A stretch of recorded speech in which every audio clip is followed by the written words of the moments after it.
1 minute till You'll be on TV. All your You friends are can. gonna watch it. Yeah, Yeah. it's on cable. Okay. Yeah. What channel? Mediacom, Mediacom government channel. And then they play it. All right, go ahead. A couple times, give it a whack. We'd like to, Emerson and I would like to call the May 6th, 2019 West Des Moines City Council meeting to order. Please join us for the Pledge of Allegiance.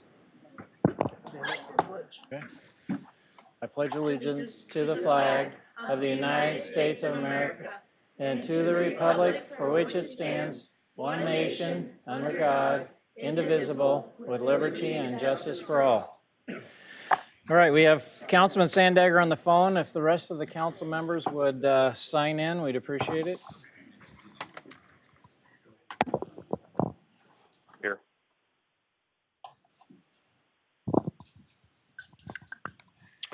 We have 4 members present in the chambers and 1 on the phone. All right, Ryan, any changes to the agenda?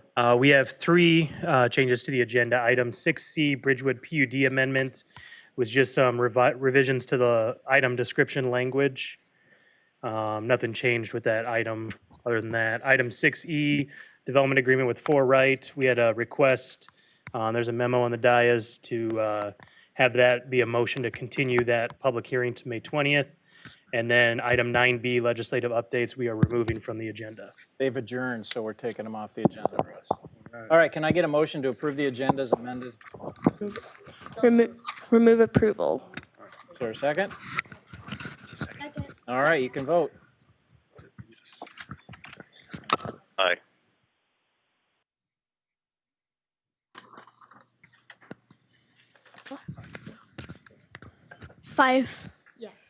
Five yes. All right, introductions.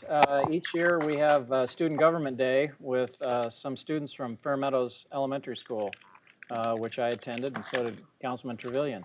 So they're saying, you really walked the same halls we walked? Yeah, actually we did. So we might just real quick have each one of the students introduce themselves if they would, please. We'll start, Tom, with the city manager. I'm Claire. Is it on? First It's and all right. last name. I am Claire Leitz. And I'm in 6th grade. Thanks. City attorney. I'm Sam Lichtenberg, and I'm in 6th grade. I'll just let them get those. I'm Berlanti Abu-Asef, and I'm in 6th grade. I'm Kyla Reed, and I'm in 6th grade.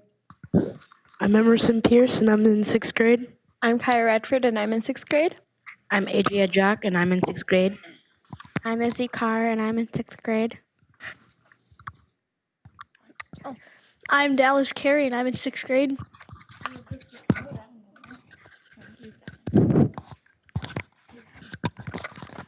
I'm Abuk Mehta, and I'm in 6th grade.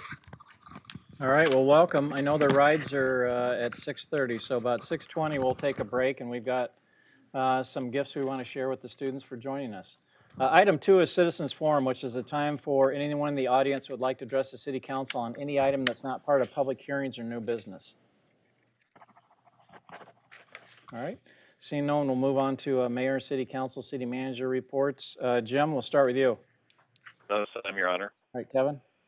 Yeah, I just want to say a couple of things. One, my City Council Town Hall meeting is going to be this Saturday, May 11th, from 10:30 to noon down at 218 5th Street, which is the Valley Junction Activity Center in the Vets Room. Also, on Saturday, my wife Cindy and I worked down at Cinco de Mayo Festival in Valley Junction. It was the 15th annual celebration, and it was a perfect day and crowded, so it was beautiful turnout, beautiful weather, and everybody just had a great time. Also, Russ was there, and Councilwoman Hardman were there as well. So, Great. Okay, Russ. None at this time, Your Honor. John. I would like to welcome Councilman Tribble back from the legislative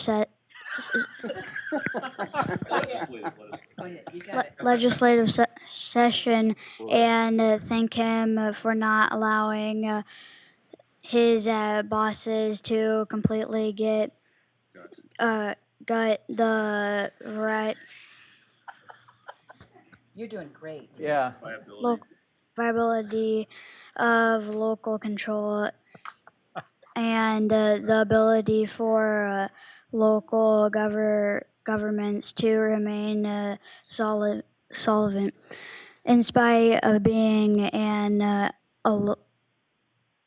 alumnus of the University of Kentucky. I am proud to report that Mayor Gare has not been linked to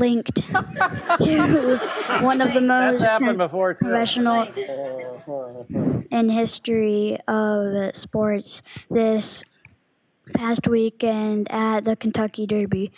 Councilwoman Hardman and I had developed the planning subcommittee this morning. We are excited that there appears to be some movement on the Ponderosa development. The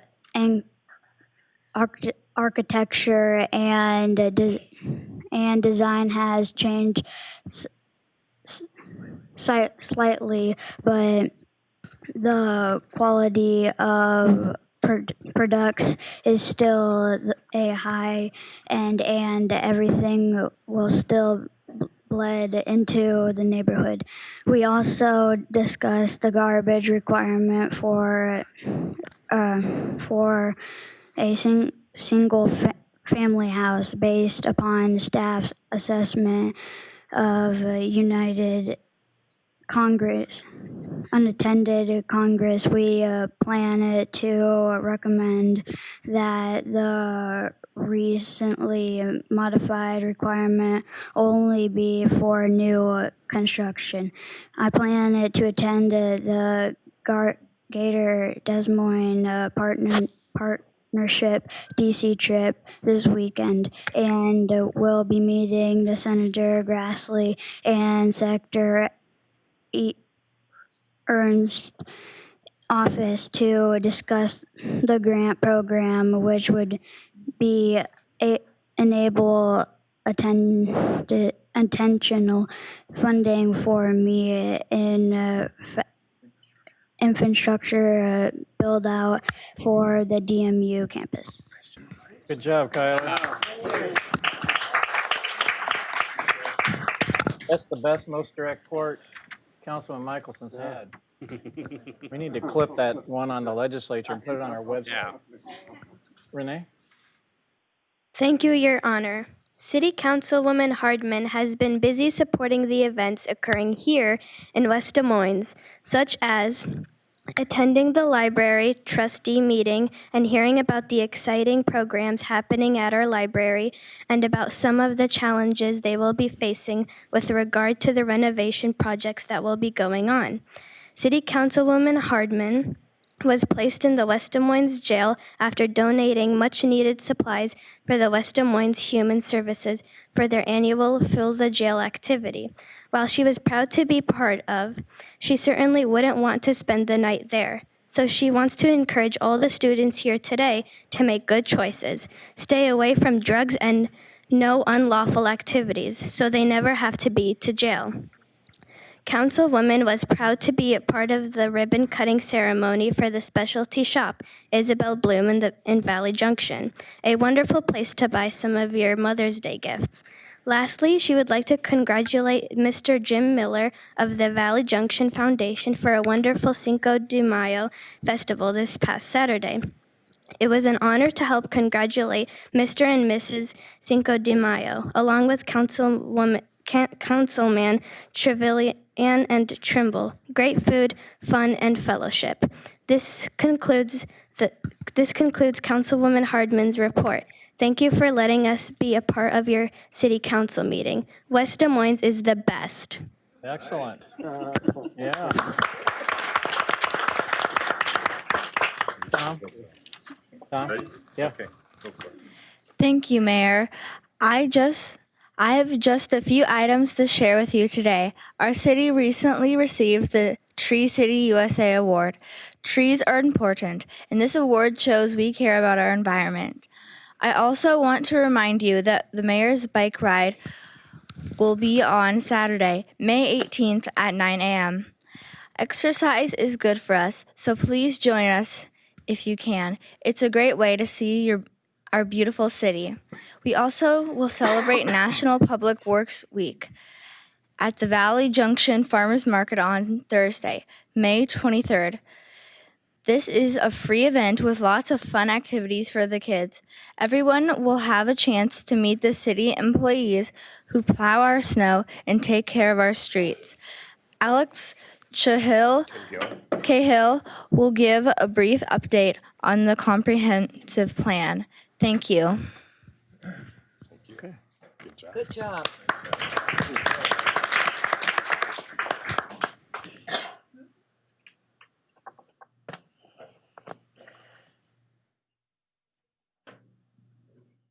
Brief was the key word. Water on the rocks. He's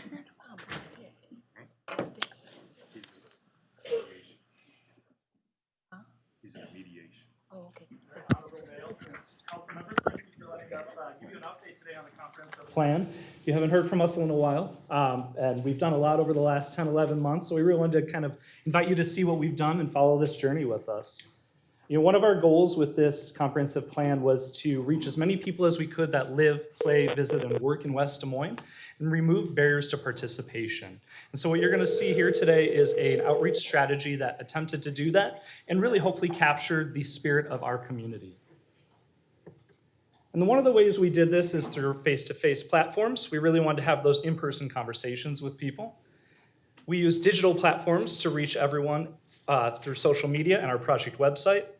And then in a true West Des Moines fashion, we went west for some really unique outreach at Jordan Creek Mall and a bunch of other things that we're really excited to talk about today. So some of the face-to-face engagement really started back in July with the ice cream socials through the Parks Department, and then just really ramped up after that. We spent time in the Valley Junction's Farmers Market talking to people every night about what they love about West Des Moines and what they want to see. We went to the Valley High School Activity Fair and met with high school students to see what they were passionate about. We went to Lumafest for the kickoff, and man, we got a lot of ideas there as well. We gave out a lot of swag and had a great time meeting people in our community. We went to the fire department's pancake breakfast and got to meet the people that work for us every day and the community members that serve them. We went to the Valley Junction Pumpkin Walk and literally met thousands of people that were so excited to be in costume and hear about our community and talk about it more. We went to the Valley High School Golf in the Halls event and sponsored a comp plan hole. If you had a chance to see it, it was a true comp plan in nature, really challenging course, really kind of captured the complications of a comprehensive plan. And then we went to the Jingle in the Junction and spent the time with Jim Miller and his group and really got to meet people in their festive spirit. Through this, we got 1,486 ideas that were generated about things that people want to see in our community and things that they love already. We then went to some of our stakeholders and started collaborating with them. We started with West Lab. We knew the business leaders in our community really have a strong vision for our community, and we wanted to tag into that. One of the things we found out from them is they wanted us to focus on natural resources, maybe a little more than we were considering in the beginning, and that's something we adapted and added to our process. Then we got to meet with the Quality of Life Council over 6 meetings, and really got from them that there's a wide range of perspectives on a spectrum, and they wanted us to consider those as we go throughout the outreach. We partners with Opportunity DSM to put on a poverty simulation that'll be coming up in a few weeks, and collaborating with their work groups to really reach other networks within our metro community. We've been partnering with the Iowa Healthiest State Initiative to design a West Des Moines walkability workshop to understand the needs of our pedestrian and bike users in the city and how we can make it more connected for them. We worked with DART to bring in an expert from the Brookings Institute to have a discussion on mobility trends. Tom and Lynn presented to the Chamber of Commerce at their chamber luncheon and solicited a lot of feedback there as well. We met with Capital Crossroads and the Soil Conservation District to talk about stormwater best practices. And we've met with every city department at least once, sometimes 2 or 3 times. Through this, we've generated 563 ideas to help form the comp plan. Then we designed a series of focus groups and went out to the community and held some here in the chamber. Everything from community design to housing and neighborhoods, sustainability and resiliency, transportation and infrastructure, engagement and wellness, diversity, equity, inclusivity, economic prosperity, and land use. Some of these were heavily attended, and some weren't very heavily attended. But through it, we generated 827 ideas from our community members that were incredibly passionate about sharing our ideas. One of the things that came up most of these activities and these focus groups is people were just happy we were asking them their thoughts on what was going on in West Des Moines. And then we went to meet people where they're at. We think that's a very important part of this outreach process. We went to West Des Moines Community Schools. We constantly hear our school districts are some of the best in the state and even perhaps the country. And we wanted to capture elements of that they were doing that maybe we could think about as we vision for the future. We went to and hosted a developers luncheon, tried to understand why we aren't building to max densities within the city. The Chamber was a great partner. We went with them several times to capture everything from quality of life initiatives to economic prosperity. We met with Crew, Women in Commercial Real Estate, and really got some expertise on how technology and properties are infusing, and a lot of other things we weren't necessarily considering as we were doing this outreach. We met with the Arts Commission and got some valuable insight on how to incorporate public art into the plan. We met with the Valley Junction Board and understood their vision for the community to make sure it works with our vision. We met with the Bikes Commission to understand how bicycle-friendly we are and we can continue to be. We hosted a department directors, elected officials, and West Lab group to understand more quality of life initiatives. And we met with Village Cooperative Senior Living to understand how active living works in West Des Moines and how it can help incorporate into our comprehensive plan. Through this, we generated 642 unique ideas. We also partnered with the schools. We went to Stillwell Junior High School, and through the 7th and 8th grade classes, 50 students help us create surveys, outreach, and data on the comprehensive plan, executed that, and then delivered these presentations to city staff. They were an impressive group. Through our student at Valley High School, one student designed a curriculum and met with 15 different classes, 367 different students in grades 5 to 12, and solicited feedback on what they would like to see in West Des Moines. And we are currently still working with Waukee Apex to identify areas of West Des Moines that could be incorporated into a historic plan outside of Valley Junction, planning for things in the future as we are with this comprehensive plan. 1,229 unique ideas were generated through these student outreaches as well, and really helped capture the youth perspective in our community. Our digital engagement, we had Facebook and Twitter we used to disseminate information. But really our key here was Nextdoor. We became a public agency on Nextdoor and worked with them as a platform to generate unique and creative ways to reach our community.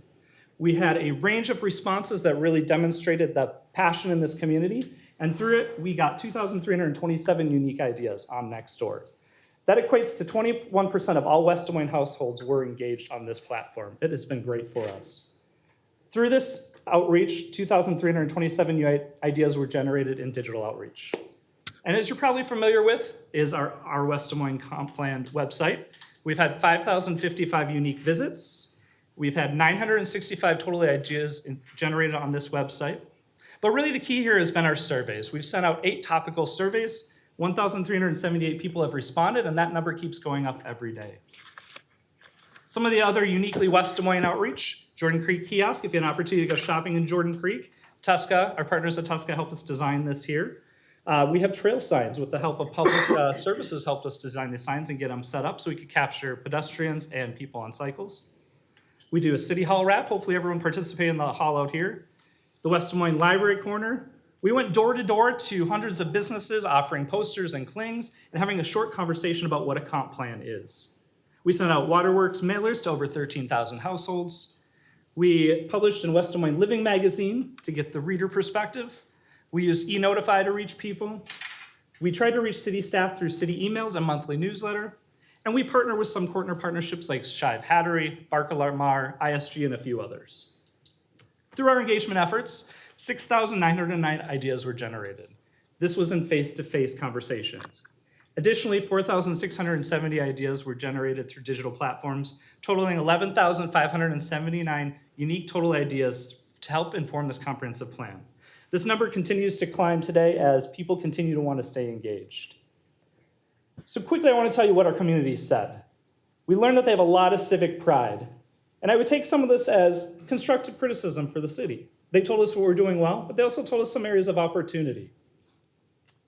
The Raccoon River is an amenity. It's something that every group said we need to cherish. Affordable housing came up in almost every conversation, as is this missing middle household for people in the middle incomes. People want more events, active programming, and social gathering spaces. They love West Des Moines and they want to spend more time doing things in it. They want us to tell our story, which is hard, but we have one. And they want us to create it and write this narrative and tell it. They want us to focus on mixed use, like a lot of other communities are doing. They want us to focus on training for the trades. They want us to remember that our school systems are awesome, that they love them. This was not unique to West Des Moines schools. This was all the school systems that we work with. Diversity came up in every single conversation we had. And not just diversity of people, but diversity of businesses, housing. It's an asset and we need to leverage it in some way. The community wants to continue to be engaged in person. They really like hearing from the city and they really want to know what's going on. They want us to think about regional cooperation and the best interests of the metro together, but they don't want us to lose our autonomy as we do it. West Des Moines is unique and they really want us to stay that way. They want balance. We're a little bit of everything to everyone, we've learned. We satisfy a lot of people's needs in different ways, and we want to stay that way. We're urban, suburban, and rural all in one, and we want to plan for sustainability and resiliency in whatever way that means in the city's role. But they want us to be walkable. They want more arts and cultural amenities within West Des Moines, so they don't necessarily have to drive to neighboring suburbs or Des Moines. Equity conversations arose at every focus group, everything from the chamber to the village co-op to West Des Moines schools. Overdevelopment and sprawl is a concern, and they want us to think about targeting density in a meaningful way. Wi-Fi was brought up quite a bit as a resource, as a public utility, or helping find a way to have private providers provide better service. Tree-lined streets and maintaining green space was top as well. The labor supply, there's a shortage of skilled workers with such an unemployment rate that's so low. They're having a hard time attracting workers in most sectors. Valley Junction is great. Don't forget where we came from. Our water quality is poor. People don't like the taste, and they don't like the impact on their appliances or piping. People want community neighborhood organizations, whatever that means or looks like. They want another way to connect with people around them. They want us to think about the way we fund public infrastructure and see if there's another way to approach it. People think we lack connectedness in social, physical, and economic ways. They think we're very disparate or disjointed, and there's a way to bring us a little more together. People want us to expand multimodal transit options, but they don't want to stop using their car. They want these to work together. They want us to provide parameters for regulations, but allow flexibility within those parameters. And then they want the city to broker collaboration. We shouldn't be responsible for everything, but the things we're not responsible for, they want us to help start that conversation with community members. So what we started with when we presented to you many, many months ago is we had 3 pillars: the built economic and social environment. We had 8 goals under that: objectives, strategies, actions. We thought we had it all laid out. And then our community spoke to us, and they told us all these different things. And what we gathered and what we ended up with is something, one, more streamlined. We believe in efficiency. We believe in doing this the right way. We also believe in being adaptable. That's been a theme for us. And so now we have 8 outreach topics. We have 100 strategies, 455 actions, and these will continue to modify as we synthesize data and as the input keeps coming in from the public. The 2010 comprehensive plan that was adopted only had 4 sections to it. Ours is definitely a little more comprehensive. You can see all the sections that we added, topic-based. We also are adding the community profile, an outreach and demographic companion document, and an action plan so that when we get this adopted, we have something that we're working towards. So we gathered all this data, almost 12,000 data points at this point. We need to synthesize it all. It's a lot. We're already looking for common themes, and we've done that, but we really want to dive into it a little more. We're already starting the drafting process for the demographics companion document and the outreach documents. And then we're going to start drafting the core comp plan document. With that, we'll also draft an action plan document that makes it clear in what year, when we should have something achieved. The land use map, we're going to do workshops on the proposed map, but then we're going to refine the map to reflect what we've heard.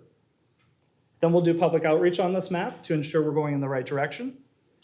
Then you guys will adopt the plan for us, and then we'll start implementation. So we connected with the community. Now it's time for us to create.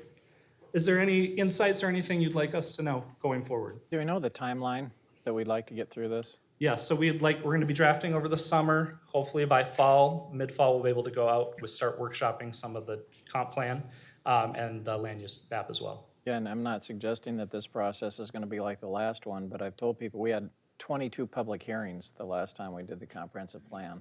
It is a key important document because we lay out many things, but in particular land use. Where do we think apartments should go? Where do we think retail should go? Single family. And we're in 4 counties now, so it's a huge undertaking. And then if someone wants to do development that's not consistent with the comprehensive plan, there's a whole nother public hearing process to go through to change, to try to change that. So this is one of the most important things I think we do from a city government standpoint. And I'm glad to see that we're getting so much input from our residents. Other questions? Renee? Great presentation.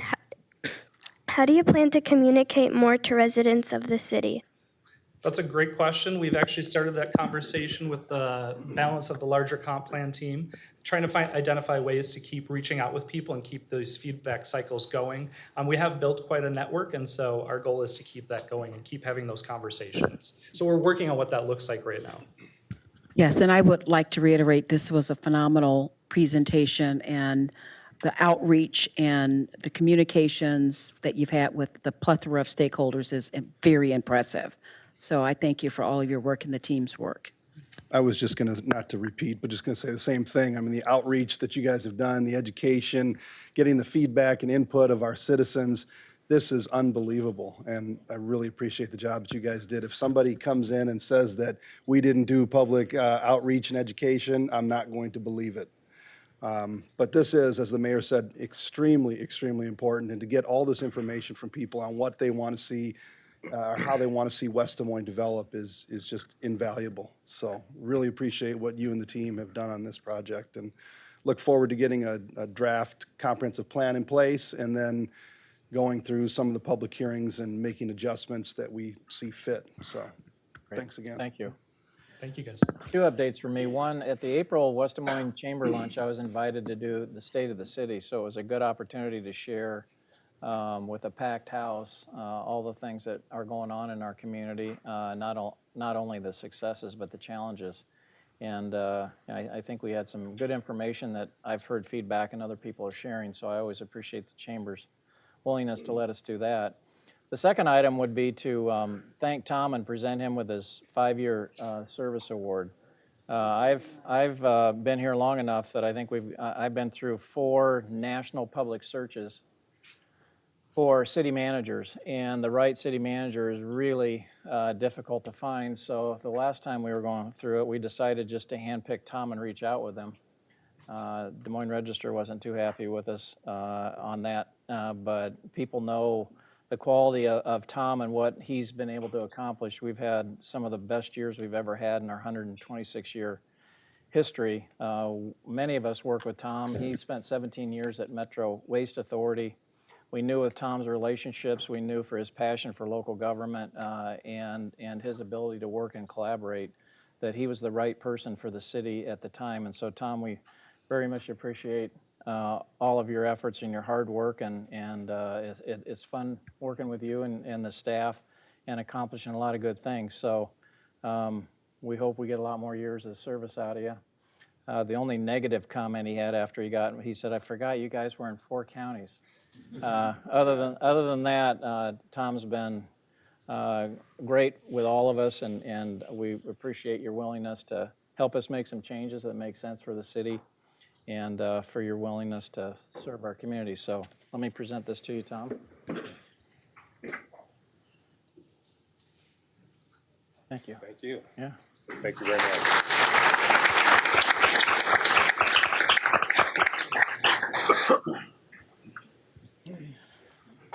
All right, item 4 is the consent agenda. Are there any items that any council member wants to pull from this? Otherwise, I'll take a motion for all of them. Move approval. Second. Second. Please vote. All right, I'll get you down. Aye.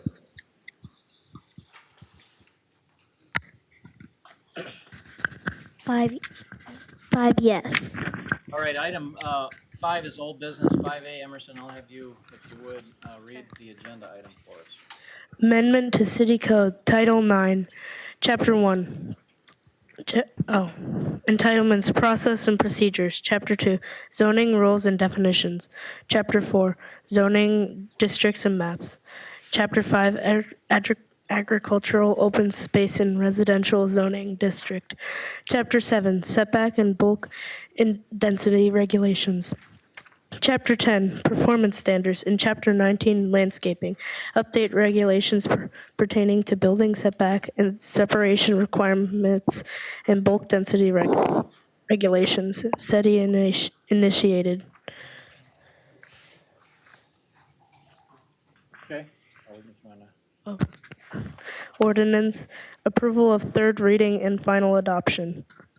And there are no changes from the first two readings. Move consideration. Second. Questions or comments? All right, please vote.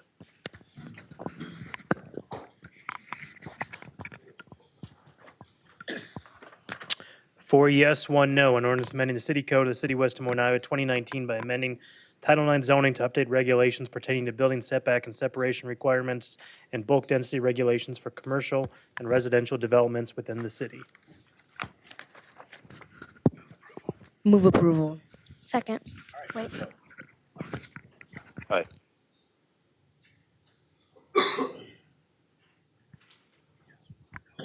4 yes, 1 no. All right, item 5B. Amendment to City Code Title IX Zoning, Chapter 5 Agricultural, Open Space and Residential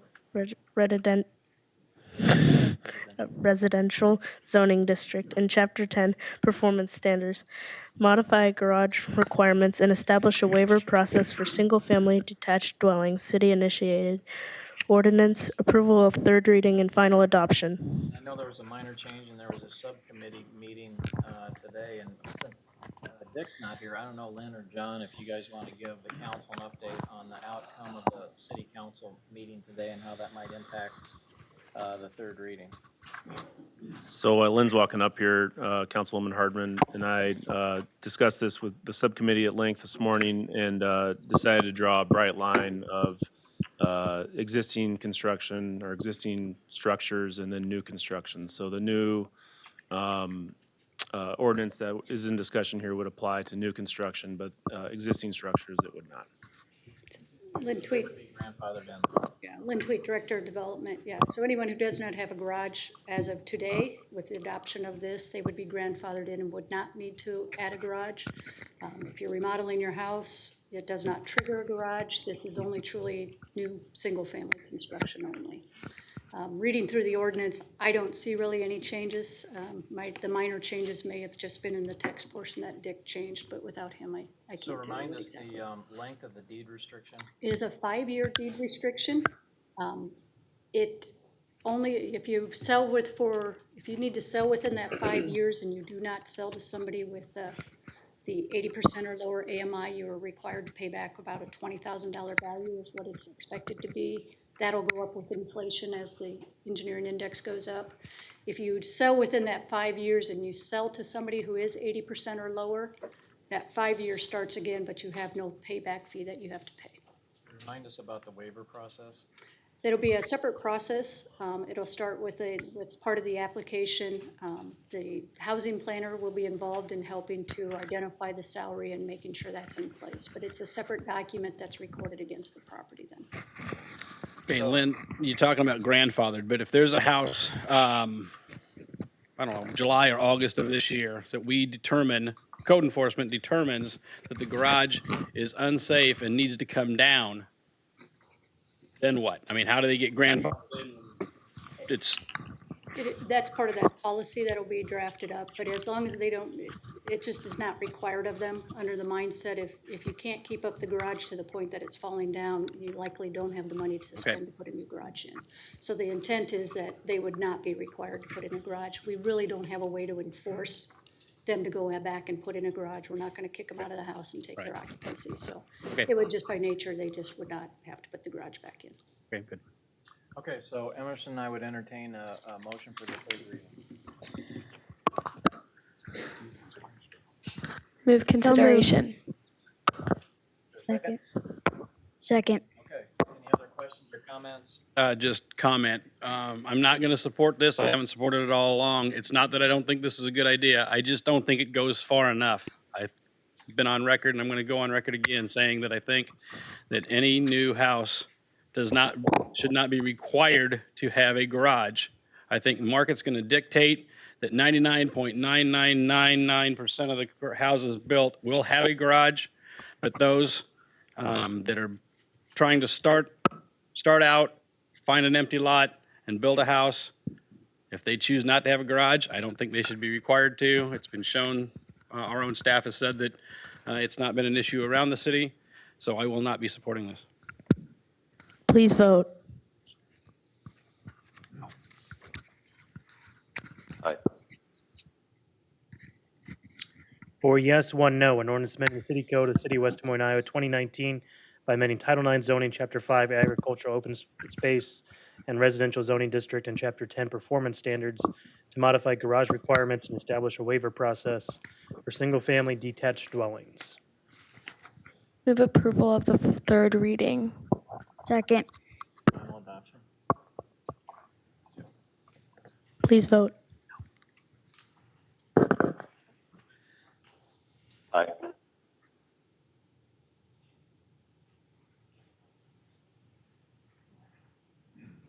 Four yes, one no. Item 5C. West Grand Business Park, Des Moines University, northwest corner of South Jordan Creek Parkway and Grand Avenue. Amend comprehensive plan land use map to change approximately 85 acres from business park to office, and amend the planned unit development to only allow SIC 8221 colleges, universities, and professional schools within Parcel 8, W&G McKinney Farms, LC. Ordinance approval of second, third readings, and final adoption. There are no changes from the first reading. Move consideration second reading. Second. Move. Questions or comments? Please vote. Aye.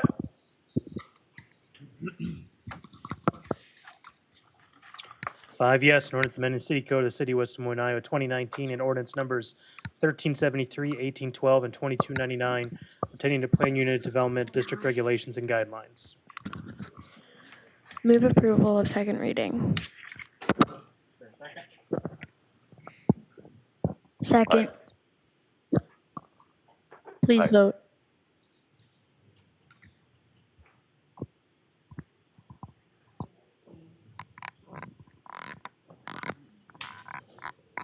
You show Renee abstaining. Oh, sure. She's got her- There's an abstain button, the yellow one.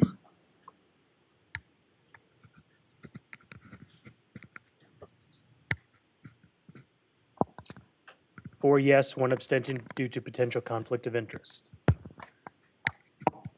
Move waiver third and adopt in final form.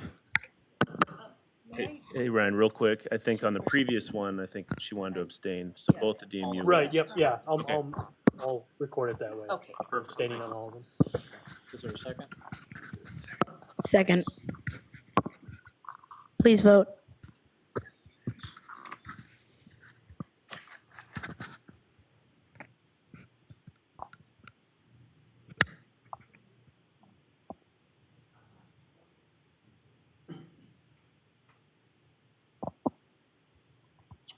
Four yes, one abstention due to potential conflict of interest. Item 6, public hearings, 6A. Yeah, just the one. Motion, continue public hearing to May 20th, 2019. Move continuance. Second. All right, please vote. Aye.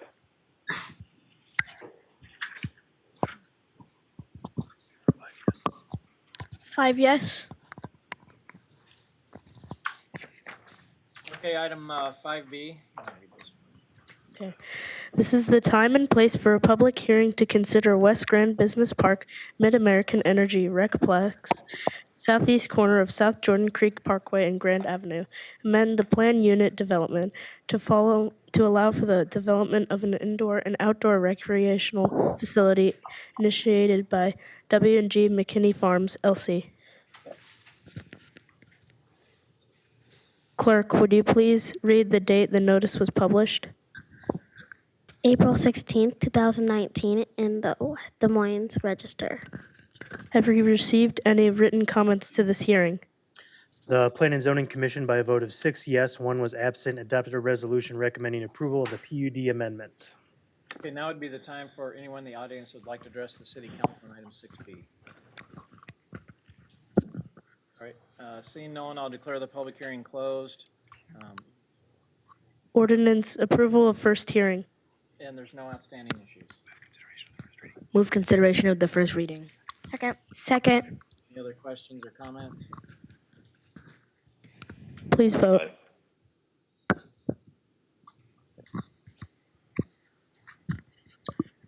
Five yes, an ordinance amending the city code of the city of West Des Moines, Iowa, 2019, and ordinance numbers 1373, 1812, and 2299 pertaining to plan unit development, district regulations, and guidelines. Move approval of the first reading. Second. Please vote. Aye.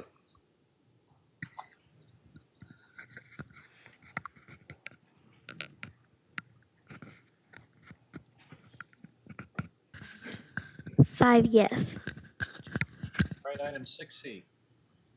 This is the time and place for a public hearing to consider Bridgewood PUD, northwest corner of South Jordan Creek Parkway and Bridgewood Boulevard. Amend the planned unit development to modify wall sign regulations for Parcel M, initiated by Bridgewood Commercial LLC. Clerk, would you please read the date the notice was published? April 16th, 2019, in the Des Moines Register. Have you received any written comments to this hearing? The Plan and Zoning Commission, by a vote of 6 yes, 1 was absent, adopted a resolution recommending approval of the PUD amendment. All right, now would be the time for anyone in the audience who would like to address the city council on item 6C. Seeing no one, I'll declare the public hearing closed.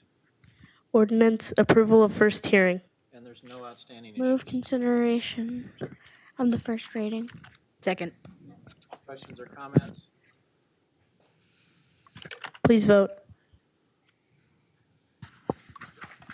Aye.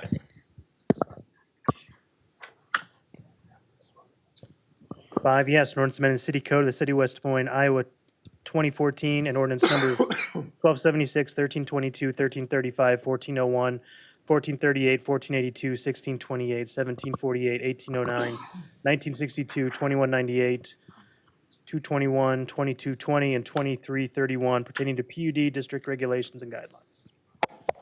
Move approval of the first reading. Second. Please vote.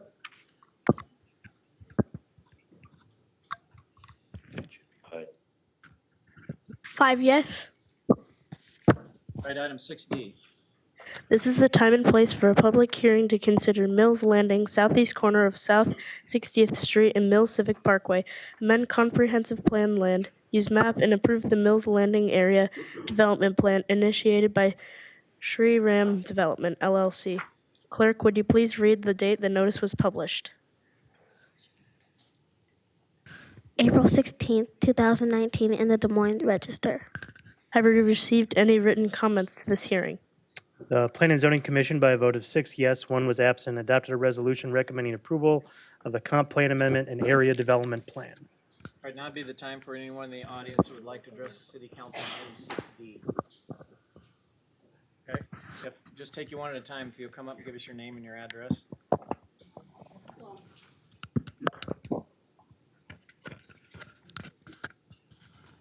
Thank you for allowing the opportunity here. I'm Robert Brown at 903 Tulip Tree Lane, and I abut the back of the area plan development. And they're recommending approval, but it seems that we don't have enough information yet. We don't know the setbacks. We don't know the designs. We have kind of a sketch. We do not yet have a site plan. The one that was approved, that's just to the south of that, they did have the site plan and we could see what it would look like from a homeowner's perspective. But with all those trees gone, and we're gonna be looking at the back of those office buildings, and with a 4-story hotel that they're planning, and no stipulations on the quality, I think you can have an adverse impact for those of us that butt that property. We don't know what the signage will be, how the lighting will be restricted, or what the volume of traffic will be through that area. So I think it has we're all going to be sitting in the back looking at the back of these buildings, and I'm not sure we have enough information yet for this to gain approval. Okay, and Lynn can correct me if I'm wrong, but I think this is just to look at the comprehensive plan change. There's no site plan, so the buildings, the locations, the setbacks, none of that's being considered tonight. They'll have to come in and submit that. You all will be noticed again. We have a sketch, and they've listed where the bank will be, where the offices will be, where the hotel will be, and the 4-story hotel. We have that much information. So I'm not sure. There'll be more, they'll have to come in and specifically identify all that and allow the residents to comment on it. I think a lot of times developers don't want to spend the cost to go through all that analysis if they don't have the land use. Because But I'm concerned it's already had to approval of the planning and zoning, and it gets approval of the city council. I don't know how far down the road this takes this. yeah, the only thing this does is changes the land use. Yes. That's all it does. Plan and zoning did not approve any buildings. It just approved changing the land use Yeah. for it. The building Right. sizes, locations, none of that's been approved yet. We were just given the sketch, and they told us Okay. approximately what it would be. Okay, well, no, this is just the land use, nothing to do with site plans. So, okay, sure.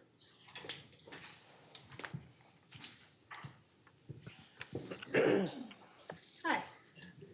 My name is Sharon Mancero. I am the president of the Glen Oaks Homeowners Association. So one of the things I wanted to speak with you about this evening is precisely what you just touched upon, Mr. Mayor, which is the use of this land. So yes, as Mr. Brown had pointed out, we've received some sketches and some layouts of what was proposed to be developed onto that land. But as we just heard in the presentation that kicked off this meeting, there's a desire from not only just the residents of Glen Oaks, but the residents of West Des Moines to have more green space and have a diversity in what we're proposing for developing there. And I know that it was changed to be commercial development now, but I'd like to have some consideration as to what we do with this property. There's a lot of traffic on that road already. Adding additional commercial buildings to it's not going to enhance that. It'll do nothing but increase the traffic flow. So, as we look towards any proposal for this development of this land, I'd like to consider alternative views. I mean, if I had my choice, I'd rather have you folks buy the land and put a park in there if we could, but that may not be feasible. But I want to get some consideration as to how this land will be developed. I know the developer and the owner of the land. It's a nice enough person, and I think he wants to maximize his return. And that'll be having a lot of office space and or hotel, maybe on the low budget side, that may not fit in with what the future presence of West Des Moines will be. And as we just heard, I said, maybe we should take a step back and really consider how this land should be developed. Because we don't want to, have any negative impact on the land values of the Glen Oaks homeowners, and we want to make sure that any project that's developed here enhances West Des Moines, not just more commercial buildings being developed. We've got plenty of those at present. Thank you. Do you want to speak as well?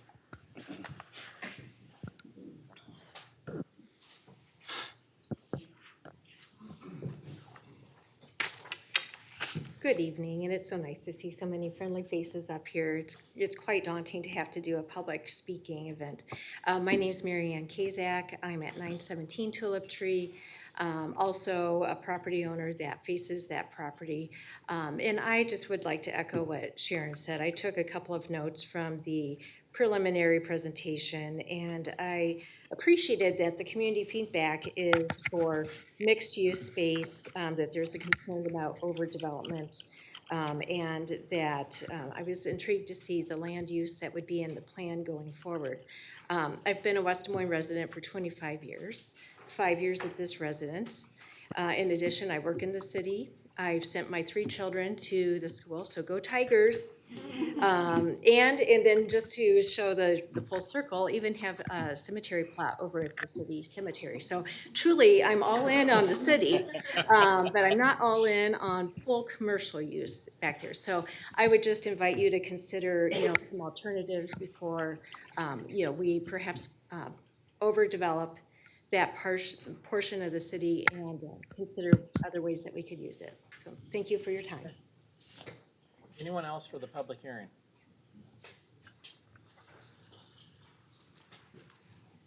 Good evening. I'm Larry Hulse. I live at 3825 Thornton with my wife Kathy, and we own the townhome that is just to the east of this property. I appreciate hearing that this is not the site plan because we had a number of issues with the site plan that we saw. Number one, the setback of the townhomes is more than twice as big as the setback that they're allowing on the east side of the property. They have a sketch of the parking stalls facing their headlights straight into the back of all the townhomes along that side. Those externalities are probably the biggest concern, but one that is always, as an old planner, I was glad to hear you're working on your comprehensive plan. We relied on the comprehensive plan when we bought the property, knowing full well it could change and go through a proper process, which you've done. But we also looked at, there was residential uses, the multiple family at 60th and the medical building, and then our townhomes and the rest of the country club, that there'd be a transition of residential uses on this property, and lo and behold, there are not. It's primarily commercial things. Anything that would stick has been stuck to it. The good thing, the car wash we saw is gone, and a number of other features that were really concerning. But there's still a fast food restaurant and other things that it doesn't seem like the transition from the very low residential of the country club onto the west is being fulfilled. My wife has, had planning 101. And she heard a lot from me over the years, but she picked up on, where are the headlights going to be? What is the traffic going to be? And a lot of the parking stalls on the west side as well as the east on their sketch, and I know that's not being approved, but certainly was presented to us as a way to get behind the project, face into the properties. They should keep their project internal as much as they can, not to affect other properties. And I think somebody brought up the lights and the dumpster locations and all those things. They usually end up at the back of the property, which means they'll be next to the townhomes or the residences to the south. I would like to know, does this preclude residential use from going into this property? Because, it seems like I heard at the Planning Commission meeting, there was some thought of another residential type project being interested in this property. And those are my comments. Thank you. Okay. My name is Zihui Han, and I live in 5518 Little Leaf Trail. And I do have rental property in the townhomes in the front of the Glen Oaks. I share the same concerns as other speakers, and I think we should have the more detailed plan before we make the decision. It should or it should not be, like the previous speaker talked about it. If they put a lot of the like dumpsters or heavy lighting around that corner, it will directly affect the value and also because we have some renters now. I'm renting out this thing for some people. And what they talk about it is in the Glen Oaks, number one, the safety. We do have a gate. We pay more money for that thing. And also the better environment. It will directly affect us if all these things changes. I just wanted the city to recognize this. Thank you. Okay, thank you.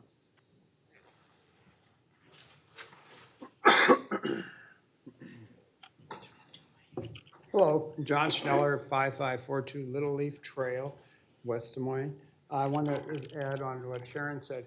We don't need any more commercial property on Middle Civic Parkway. I encourage any of you to walk from Athene to Target without getting killed. It's very difficult, period.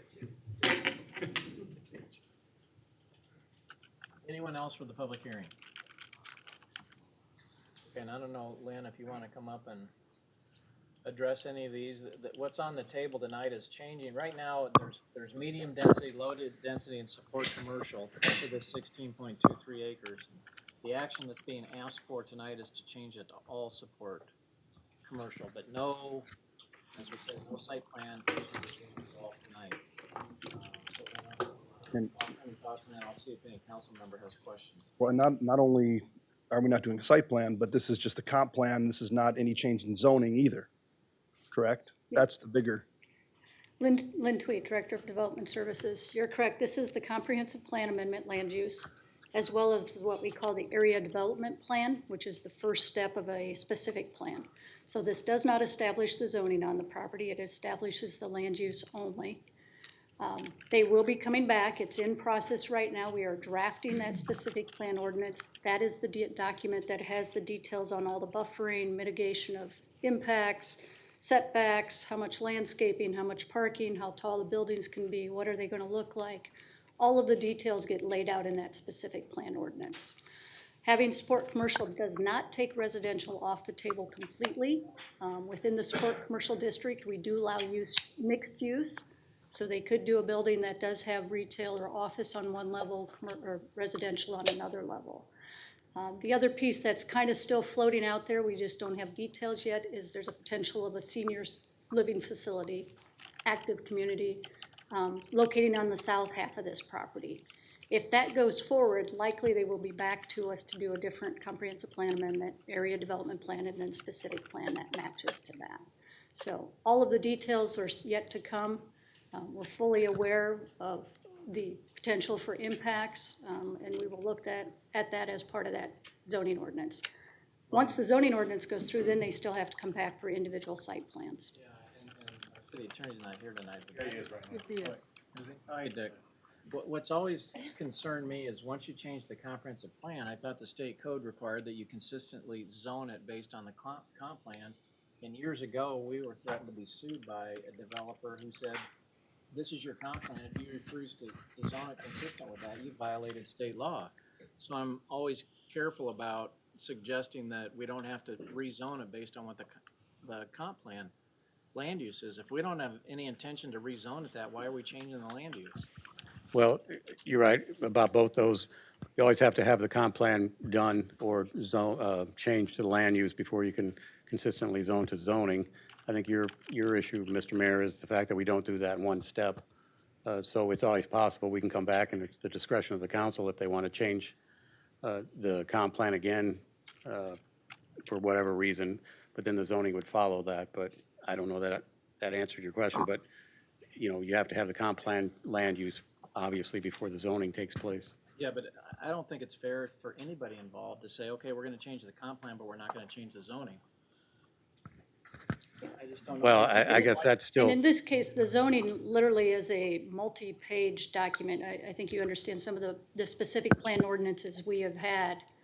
They can be anywhere from a few pages to 140 pages, just depends on the detail that get put in. But I think to lend your intent is to change the zoning consistent Yes. with this comp plan change that's going through tonight, with the understanding that it could change and not be as the same uses that you're laying out tonight, but that's not the intent at this time. Right. The intent at this time is for it to be an all commercial development. The developer, the owner of the property, didn't want to take that delay to find out if they're going to continue with the senior project. If they don't continue with the senior project, they had effectively delayed their project. So they're trying to get the assurances that commercial in general is okay, and we will continue to work out the details. That will come forward as a public hearing item on the specific plan or the zoning. So I think it's fair for the council to assume tonight if they change the comp plan, they need to change the zoning. Now, we can deal with all the site plan issues later. But I don't think it's fair to anybody involved here to say, we're going to change the comp plan, but we may not change it. Yeah, if they don't ever change the zoning, it would fall back to that, what's on there today, which is that medium density and commercial that's there today. But I don't think we should mislead the developer and say, okay, we're going to change the comp plan, but we're never going to change the zoning. And I don't think we should mislead the residents to say, we're going to change the comp plan. Yeah, but so I think right, I hear what you're saying. My statement was such that when you're changing land use development, that's one thing. we are intending, obviously, if you change the land use, to change the zoning to reflect that. But the bigger deal isn't changing the land use, it's changing the zoning. So my point to them in bringing that up was, there is no site plan, like you said, there is no zoning. So there's more steps in this process for you all to come in, to object, and have your voices be heard. And more than just a site plan agreement, because that in and of itself isn't as big of a deal, in my opinion, as is changing the zoning.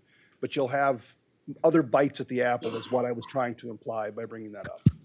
Well, then maybe it's changed since then, but I remember when Glen Oaks was originally zoned, I thought they had permission to build an 11-story apartment project on that corner.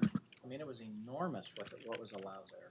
That's been considered. I don't know if that was ever officially approved in any fashion, but that has been considered on multiple occasions to do that. Investors owned all of it. They had an 11-story apartment project located on the corner. So sometimes we share with the residents, careful what you ask for, you might get it. You better be careful that what the current allows may be a whole lot worse than what's getting changed here. So that's always a consideration as well. Yeah. Well, in regard to that, I also want to bring this up, is that if we don't change this right now, we leave it as is, and somebody comes in and develops it, there isn't a height restriction right now on a building that goes up there under the current zoning, current comprehensive plan. So somebody wants to come in and put a multi-family residential building there that meets the density requirement, and it ends up being 3 stories or 4 stories, we can't stop that today. Correct. They have a big enough parcel of ground that they could take that multi-story building. They could do a narrower footprint and go up 8, 10 stories. It just depends on the setbacks that they provide. So I guess that's the only point I want to make, is that change this or not change it, somebody comes in, they can put a 4-story building there. 5-story, 6, whatever it is. You're going to have a whole lot more input through this process than if someone comes in and says, fine, I'm not going to change anything, I'm just going to build under what's currently allowed. So we just want to make sure. So you're saying that, do I need to stand up as a lectern? I think we just want to make sure that everybody out there understands exactly what the rules are today, and if this goes forward or doesn't go forward. Yeah, I know. Some of the things that you may be objecting to right now, we can't stop. We can't stop. Well, yes, and you're right, Sharon Mancero, so the president of the Glen Oaks Homeowners Association. So you're right, on the way back plan, I was shocked when I first saw that. There was a proposal to have I don't know how many stories it was, but a fairly large structure out there. Of course, Glen Oaks residents did not want that, but that was on the original plan, and it never was executed. Post that, probably a couple of years back, you got that other proposal, right, for the other tower, which we again oppose that as well. Yes, I understand what you're saying, because on the current zoning, we could have a 10, 12-story residential unit built. So it comes down to residential use, commercial use. So, and that's why we're having some concern over the commercial use, because then you open up that Pandora's box, where it could be any commercial type of application building that would be designed there. Versus residential, you're going to have maybe a high-rise, maybe, or you can have a 3 or 4-story condo, which is not going to be any taller than the proposed hotel, which I understand is 4-story. But I would far rather have a 4-story, nice, residential complex rather than a 4-story Motel 6, where you have a lot of transient people. So commercial, residential. So yes, I think there's a risk on either. But what we're trying to convey is we would like to have the surrounding residents concerned, about their property values being impacted and really interfering with the way of life that they've enjoyed, because that's what they developed based on the property that was there, which is now being changed. And it's that change that's raising a great deal of concern, which I hope you appreciate. And at the time of zoning change, that's when you guys would have the opportunity Right. to But then this is the say, first no. step, Oh, right? I understand that. And but- it's like, well, if you don't Right. have any intention of changing the zoning, we wouldn't be changing this. So we're doing this with the full intention of changing zoning. it's kind of cutting it off at the pass, if you will. I just want to make sure you guys understand everything as it is today, and I want to understand from you what it is that you object to. Is it the stories of the building? Is it the commercial versus residential? And I'm hearing from you that it's commercial versus It's residential more right now. commercial versus residential. We would not be necessarily opposed if, for argument's sake, Yeah. say the hotel, proposed hotel, were to be replaced with a senior living. And it was a 10-story senior living. Okay, maybe not 10 stories. There aren't very many 10 stories out there. Okay, we're might be, pendulum's all the way over here now, let's bring it back. But I would say that a 4-story senior living, 4-story residential would be far greater than, and I'll just pendulum again, the Motel 6. Because at this point, all we know is it's a value-friendly type of hotel, whatever that might be. Microtel. Four Seasons, It's not a Four there. Seasons. Four Seasons instead of Motel 6, you don't care. It's the Motel 6. I think it's the commercial. It's the commercial. It's as said, I mean, stated by, it's the traffic, it's the headlights, it's the dumpster, it's it's commercial. I mean, you've got people who don't live there. It's not their property. They're coming and going. But with apartments, keep in mind, you're still gonna have the headlights from the cars and you're still gonna have the dumpsters. Well, maybe not. Now, if you have They gotta get rid of their trash if you have somehow. underground parking, you would not have that issue. And if you had to develop such that the parking was facing inward rather than out, But that you also would can not be, have. By the way, your parking here is constructed that way. When I pulled in here, my car lights are facing this building, not facing outwards. So it depends upon the design. and that can be addressed during the site plan, yes. But again, the whole purpose, I understand. the concern is I'm just- basically moving from residential multi-use to just going full commercial. And I know this isn't the site plan, it's just showing our concern of how I understand there's- that. I mean, Appreciate we are pretty good contributors to the, the taxes here, and we Absolutely. don't ask for much in return, basically nothing in return. Right. So we would like to have some consideration given to the concerns that we have. So Lynn, Gotcha. are you actually working on the zoning ordinance itself? Yes, the How soon specific would plan that is be being done? written. How much? It's probably within the month. I'll let you I mean, say. the applicant doesn't have to agree to this, but it sounds like it's typically easier to do this when you actually have a project so the residents Yes. can see it. Right. And so if you're gonna have the ordinance done in a month, maybe everybody's comfortable with it. I don't know if they can wait on the comp plan and do it all together, or if they wanna take this step first. Yeah, why can't it go together? I mean, that. It certainly can, and traditionally, a lot of times we'll see the comp plan, area development plans, and specific plans all come together. In this case, this is what is today. This is your medium density on the property, small little corner of low density just south of the power lines. The balance of this is already commercial. The owner of the property, they came to the Development and Planning Subcommittee on probably 2 different occasions, asking if we would be acceptable to all commercial.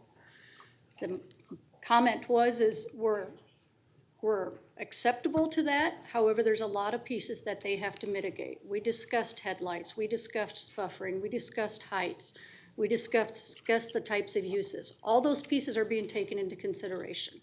The developer is looking for some assurances that if they keep going down that path, that they in the end are gonna be able to have relatively what they want. May not be, I could say, ideal to what they want, but it's assurance to them that this can continue. The other thing I'd add is that the most recent time they came in, the car wash was gone. Correct. The density of the buildings was like half of what the original plan was, and so they had moved directionally in the right way to address a lot of the residents' concerns, and so,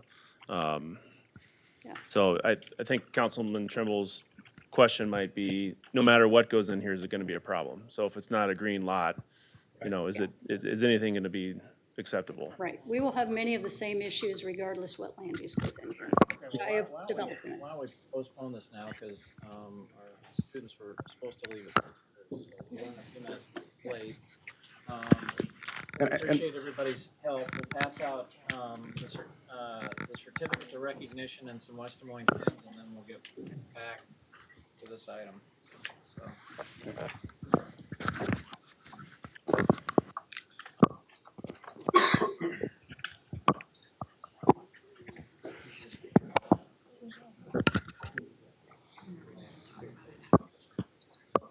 All right, so Emerson, would you join me down here, and I'll give you a certificate and one of the city pens, and thank you for your help. Stop at this one.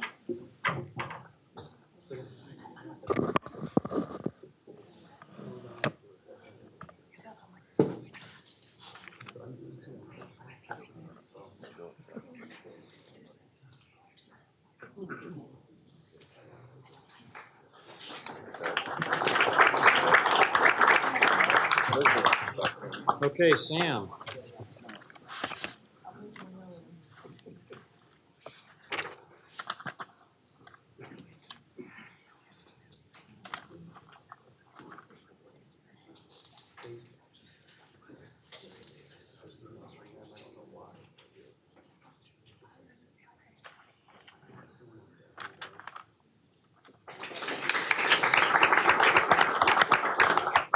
Claire? Claire? Tyler? Go ahead, Tom.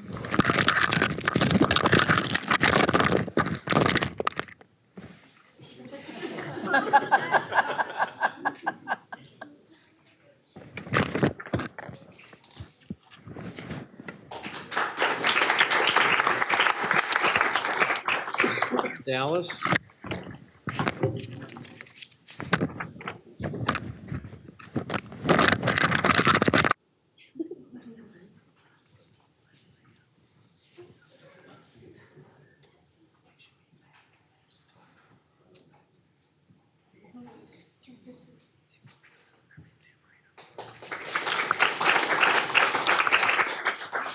Is it Kaya? Is that how you pronounce that? Kaya.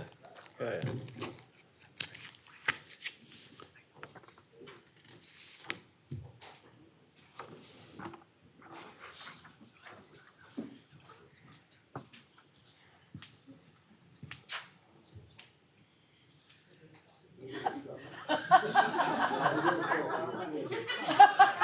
Actually, no cameras in the audience.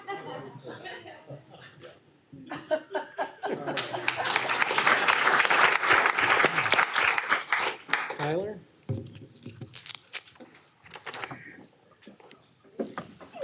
Myself and you, Tom.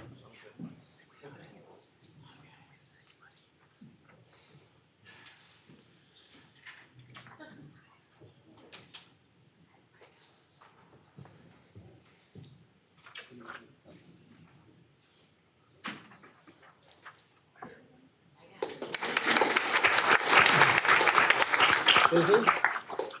Is he?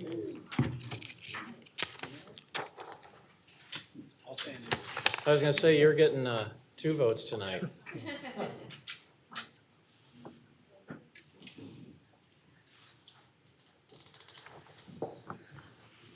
Oops. Here you go. Missed this one.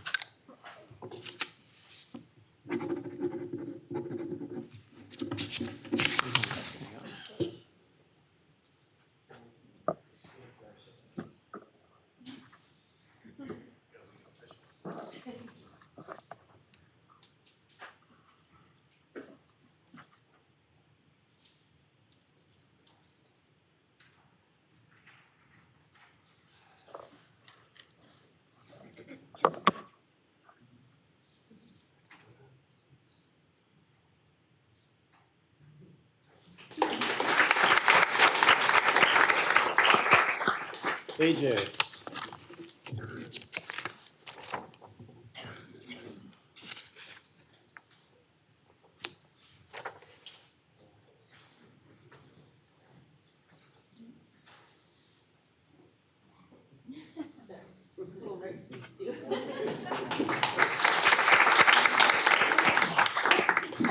You're gonna have to help me with your name. How is it? Abu. Okay, help. Let's see, okay.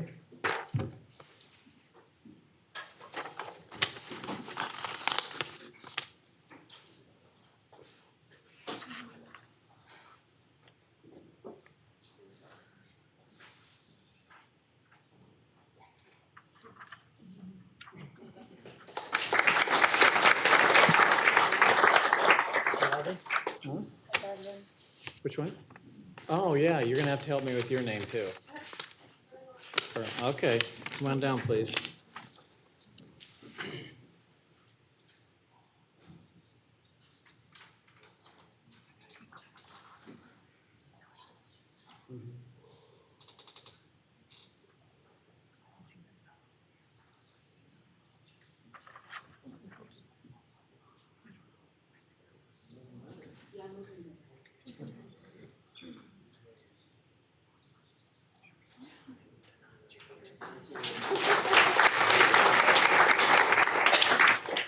Well, thanks again to the parents and the teachers in Fair Meadows. We love having the students here, and I think we all would have loved to get exposure to this when we were younger. So hopefully someday one or more of these students will be up here actually taking part, so we could use their help. So thanks again. Thanks for your help. You did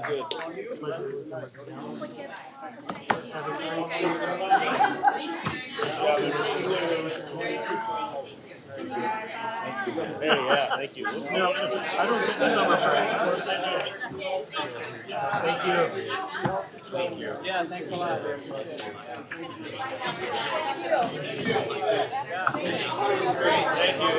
you, yeah. That was cool. Thank you.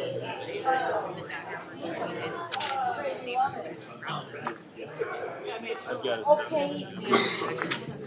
Hard stop. Right.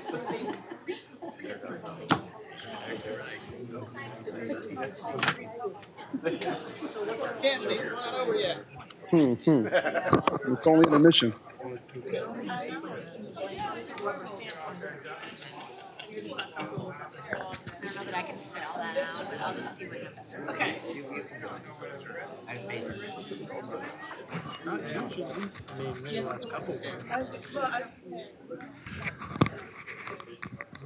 Okay. Yeah, we need to get through it. I'm going to ask. Yep. So what is it? Jim, you still with us? Jim Sandager? Councilman Sandager, are you still with us? I'm here. Okay. All right. So maybe before I see if any council member has other questions, is the applicant here and do they want to share anything with the council? Doug Mandernack, the consultant, is here. Okay. I'm not sure there's much to share at this point. Okay. This is Doug's pretty drawing that's much better than my black and white versions that I get. As you see, the real question here is the changing of what's in orange, which is the medium density, and the small little bit of tan, whatever color you want to call that, which is residential estate and south of those towers. The balance of the property already is commercial. As you've explained, this does not allow them to do anything at this point yet. All the details have to be worked out for that standpoint. The council can choose to continue this hearing if you would like, and I would suggest a 4-week delay if you wanted to come back with the specific plan ordinance itself.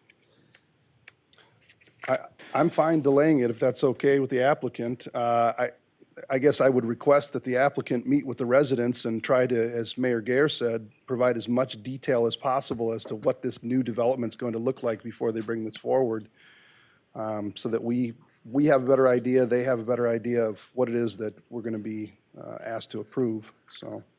I would add to that, then the specific plan probably should go out to the residents so that they can review it and understand what is in there for the details as well. Doug, do you think that's going to be an issue with your client? No, I think he'll be fine with that. Okay, I'm going to move to continue this then for a month. Second. Any other questions or comments? Okay, please vote. Aye. Thank you to all the residents that Thank came you. in. Appreciate it. Thank you all. 5 yes. All right, item 6E, the council's being asked to continue this to the May 20th council meeting. Move continuation. Second. All right, please vote.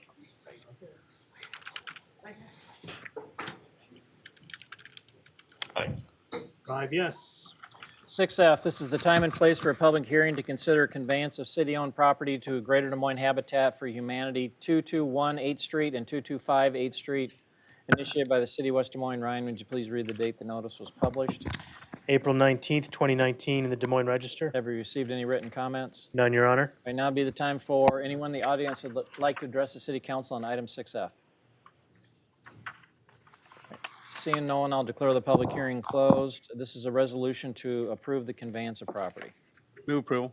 Second. Any other questions or comments? Yes. Clyde, you want to come forward, please?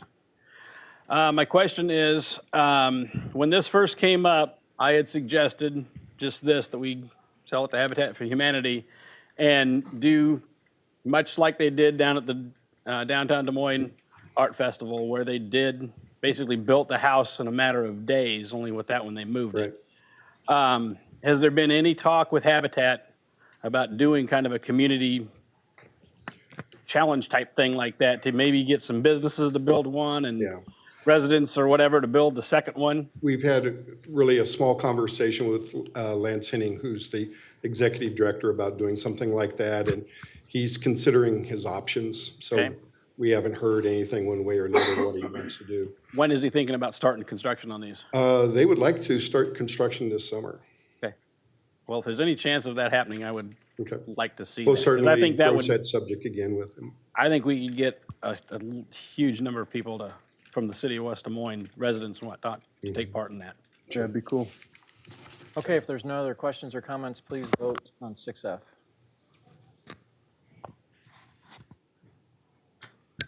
Aye.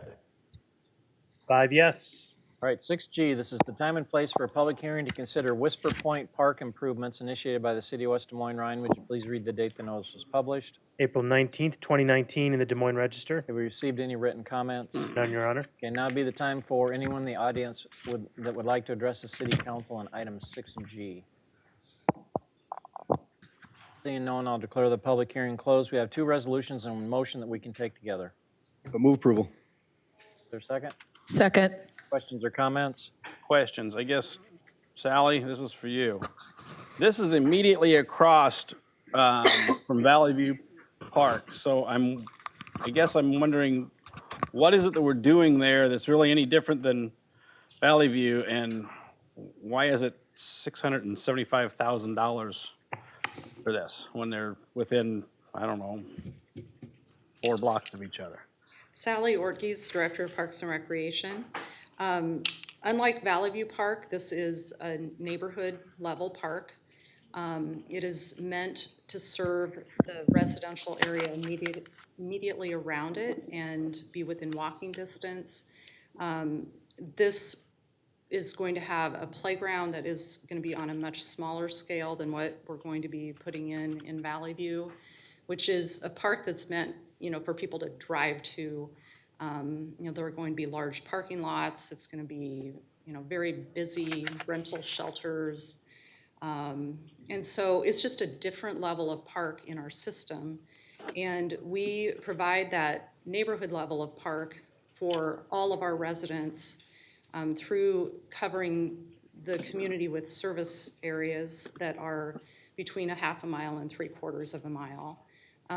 The land for this park is through our parkland dedication ordinance. So the residential development basically provides the land for our neighborhood park system. And the city then funds the development of the park. So how is this park any different than I think it's Kiwanis Park at 30th and Maple? This park, Kiwanis Park, is a neighborhood mini park. Okay, so what's the difference between a mini park and this neighborhood park? Because again, there's no park anywhere close to Kiwanis Park except Ashewell Park up here. Yeah. And Western Hills Elementary, which to me doesn't qualify. So Yeah, I'm still at a loss if we've got this huge park 2 blocks away or 3 from this, and we're putting almost $750,000 into it. Kiwanis Park is a mini park, so it has a half-mile service radius. So a smaller area is served by that park. Because of that, it is a smaller size. We don't have a parking lot in it. We don't have restrooms in it. This park, because of its location, has to serve a larger residential area. And in fact, the area of residential increased because there were some areas to the north of it that originally were supposed to be office, and those transferred into residential. So, we've even had to make some adjustments because of changes in land use that have actually added more residents that we need to serve with this neighborhood park. Okay, but I'm still at a loss though. Why does this have to be a neighborhood park, full-blown neighborhood park, when you're within blocks of Valley View Park? Again, Kiwanis Park has nothing else anywhere near it, and it's a mini park. So I don't understand the discrepancies here. Because the service areas are different. And that was developed 40 years ago. I mean, we have vacant land. Well, I understand that, but yeah, service areas of community parks like Valley View overlap with those of neighborhood parks like Whisper Point. And that happens all over town, just like the service area for Holiday Park overlaps with that of Wilson Park and Legion Park and Fair Meadows Park and Kiwanis Park. This is really no different than that. And Scenic it's Valley just, Park. Yep, it's just a different feel for the people who live near those parks, as opposed to having to have a park like Valley View or Holiday as their neighborhood park. But they could have a mini park. Because Kiwanis Park has virtually everything except a parking lot and a bathroom. I mean, there's a good-sized lot there, green space, playground Right. equipment, gazebo and all that, and you're calling that a mini park. Why can't this be one of those mini parks? It originally was, until the land use to the north changed. And then our service area had to expand out. Otherwise, we would have been looking at doing 2 parks instead of 1. So you don't even consider Valley View Park even being there when you're looking at these? No, That's not, crazy. not as part of our neighborhood park system. I agree it'd be better suited to the west, but I'm guessing that wasn't an option. So this was the land that got dedicated as part of the development, so. Right, we do have to respond as development occurs. That kind of, dictates to some degree where these parks get located. So I understand, but I just don't see why you can't, where there's no consideration given for this massive park at Valley View when you're looking at your park master plan. So I'm not supporting this. I think it's crazy. Valley View's also not fully built out too, so. Oh, but it will be. 20 Right. years. So we've had a motion and a second on 6G 1, 2, and 3. Let's vote.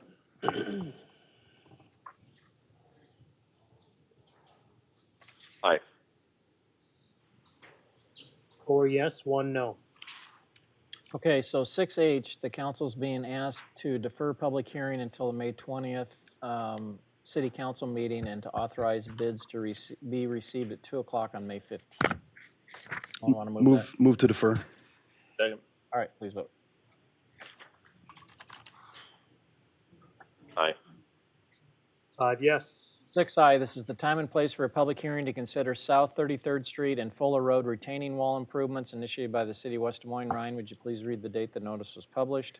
April 19th, 2019 in the Des Moines Register. Have we received any written comments? None, Your Honor. All right, now be the time for anyone in the audience that would like to address the city council on item 6I. All right, seeing no one, I'll declare the public hearing closed. We have a resolution to approve the plans and specifications and a motion just to receive and file the report of bids at this point. So moved. Second. All right, any other questions or comments? I know this came through Public Services Council Committee as well. I do have. Brian, you might as well come up. You guys are requesting to put this out for, what did you call that? Competitive quotes, thank you. So if we didn't get any bids, then who is the city going to contact for competitive quotes? And will there still be a 4-year maintenance bond? And how will we determine that they truly are qualified to do this? If they didn't bid on the job, I mean, that's not a small project down there. So I find it hard to believe that some of the major contractors didn't bid on this. And if you've got a smaller contractor that can do this, then why didn't they bid on it? Even, and you say maybe that they weren't comfortable with the maintenance bond or the bond and things like that. I don't totally agree with that. So how do we assure we're going to get what we need down there? Brian Hemisat, city engineer.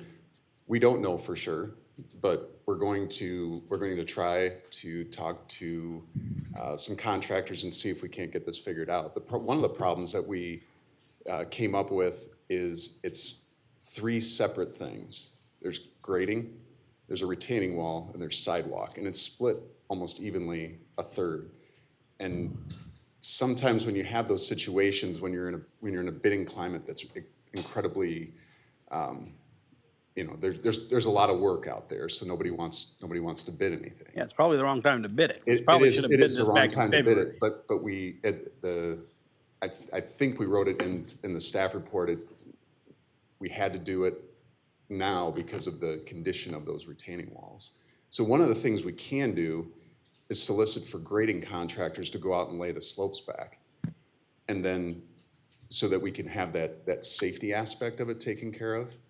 And we can do it in more of phases rather than all at once. So we can get a grading contractor to go out, tear out the current retaining wall, lay the slopes back. Then we can, maybe next year, we can find a contractor to build the retaining wall and somebody to get the sidewalks in. So we may have to do this piecemeal. We may have to do this in a way where we're the ones that are the general contractor rather than having a general contractor. And not my favorite either. But you don't think we're going to be well over the estimated $308,000 by doing this? I don't know. I don't know that that's the case. It depends on, there's a lot of smaller contractors, like for the sidewalk, for example. There may be some hungry, smaller sidewalk contractors out there that might want this project. And That's the easiest part of this whole thing, though. So obviously, that's not going to raise your price much. I'm thinking about the grading, the retaining wall would be and the tough demolition of the retaining wall, grading, and then constructing the retaining wall. I just see this thing being $500,000 or more. Yeah, I mean, we didn't get any bids, so now we're at the point where they're really. So does that mean nobody really wanted to tackle it, or they were already busy, or? I think it's all of the above. And that's my concern, though, is if we go out there and just find somebody, say, yeah, I can build this retaining wall, are they really qualified to do it? Well, have to bring it back. We'll make sure that they are. Yeah, I mean, you have to bring it back, and I'm assuming if it's way over, we're gonna have another conversation. Right, but- right. Well, but if we're going to put this out for competitive quotes, so just, I guess for the general public out there watching on TV and online and here in the audience, how does that differ than the bids? A competitive quote versus putting it out for bids? Well, it is no different, but if with a competitive bid process, if all the bids come out extremely high, the council can vote to Reject them. to reject all bids and regroup. You can do that on the bids. You can do that on the quotes as well? That I don't know. That's what I'm wanting to know. Huh? Yeah, you don't have to take quotes. We're not getting anything. Well, and even if you do competitively bid it, you're gonna have to come back and get the contract awarded. Right. Yeah. So it's gonna come back here one way or the other. Yeah, trust me, Councilman, I'm not excited about the fact that we have to try to split this up and potentially do this as as a general contractor either. But Brian, I know it's a project that's incredibly.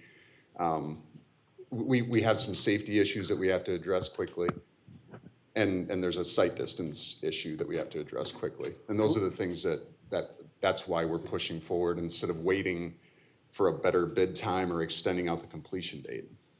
this whole thing started because of the site triangle issue down there. And then it was, okay, then you inspected the retaining wall and said, yes, it's falling apart. Right. I guess this is the first I'm hearing that we're in a crisis and this retaining wall is ready to fall over as we speak. So is it that critical? Or if we wait and bid this next February or January, why are we, I mean. We could do that. Is it ready to fall over? I know it's in need of repair and replacement, but is it ready to fall over? Or can we wait 8 months and put it out for bids? If you're asking me, my professional opinion is to get it repaired as soon as possible. Well, let's see where the competitive quotations come in, and then we can All right. decide whether or not we get something that we can live with or not. So, I mean, I think it's silly not to have the conversations with contractors. Well, I mean, I didn't, just for the record, I didn't support this whole retaining wall from the beginning. I always thought it should have been sloped back, so. Yeah. We all remember the conversation. Yep. Okay, please vote on 6I. Aye.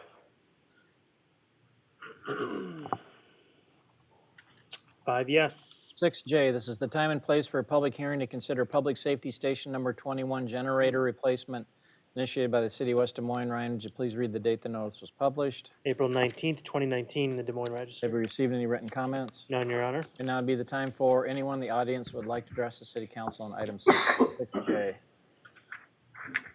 All right, seeing no one, I'll declare the public hearing closed. Again, we have two resolutions and a motion which we can take together. Move approval. Second. Questions or comments? All right, please vote. Aye. 5 yes. 6K, this is the time and place for a public hearing to consider Grand Avenue, South Jordan Creek Parkway to South 88th Street, initiated by the City of West Des Moines. Ryan, would you please read the date the notice was published? April 26th, 2019, in the Des Moines Register. Received any written comments? None, Your Honor. Right now would be the time for anyone in the audience that would like to address the City Council on item 6K. All right, seeing no one, I'll declare the public hearing closed. Again, we have two resolutions and a motion which we can take together. Move approval. Second. Questions or comments? All right, please vote. 5 yes. 6L, this is the time and place for a public hearing to consider South 81st Street and Cascade Avenue widening, initiated by the City of West Des Moines. Ryan, would you please read the date the notice was published? April 26th, 2019, in the Des Moines Register. Have we received any written comments? None, Your Honor. Right now would be the time for anyone in the audience who would like to address the City Council on item 6L. Seeing no one, I'll declare the public hearing closed. Again, two resolutions and a motion which we can take together. Move approval. Second. Questions or comments? Okay, please vote. Aye. 5 yes. 6M, this is the time and place for a public hearing to consider the Parkway's turn lane at South Jordan Creek Parkway, initiated by the City of West Des Moines. Ryan, would you please read the date the notice was published? April 26th, 2019, in the Des Moines Register. Received any written comments? None, Your Honor. Right now would be the time for anyone in the audience who would like to address the City Council on item 6M. Seeing no one, I'll declare the public hearing closed. Again, two resolutions and a motion which we can take together. Move approval. Second. Questions or comments? All right, please vote. Aye. 5 yes. All right, at 6N, this is the time and place for a public hearing to consider the 2019 concrete trail renovation, initiated by the City of West Des Moines. Ryan, would you please read the date the notice was published? April 26th, 2019, in the Des Moines Register. Have we received any written comments? None, Your Honor. Okay, now would be the time for anyone in the audience who would like to address the City Council on item 6N. All right, seeing no one, I'll declare the public hearing closed. Again, we have two resolutions and a motion which we can take together. Move approval. Second. Questions or comments? All right, please vote. Aye.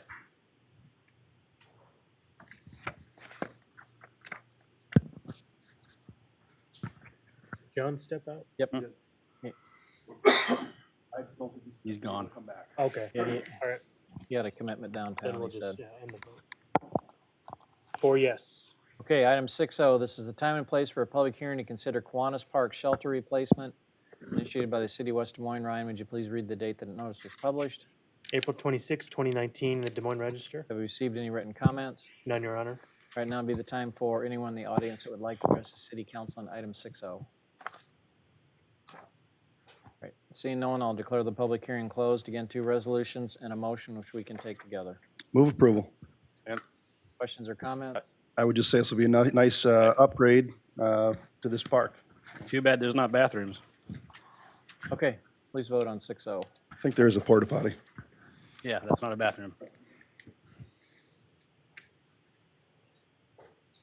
4 yes. 6P, this is the time and place for a public hearing to consider American Legion Park tennis court lighting improvements, initiated by the City of West Des Moines. Ryan, would you please read the date the notice was published? April 26th, 2019, in the Des Moines Register. Have we received any written comments? None, Your Honor. Right now be the time for anyone in the audience who would like to address the City Council on item 6P. All right, seeing no one, I'll declare the public hearing closed. Again, two resolutions and a motion we can take together. Move approval. Second. Questions or comments? Aye. All right, please vote.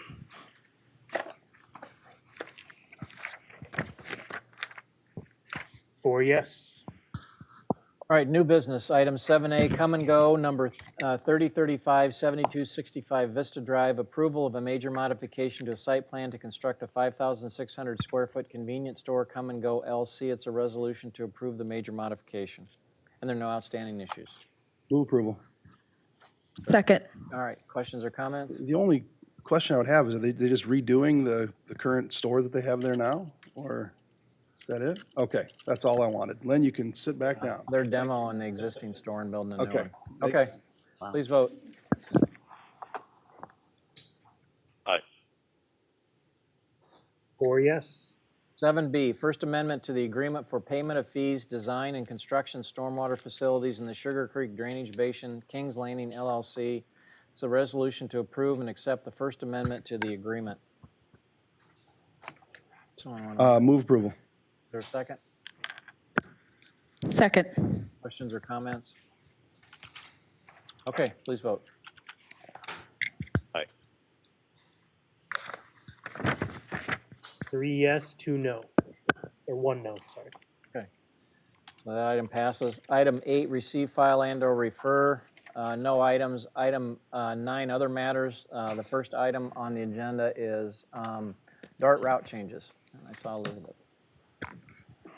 Yes, we are having a few changes to some of the routes that we have here in West Des Moines, and I thought that it would be, even though I am the DART commissioner for the city, I thought it would be, instead of having me try to explain all these changes to you, I thought it would be beneficial for you guys to all see the changes that are being recommended and ask any questions that you may have, so. All right, welcome.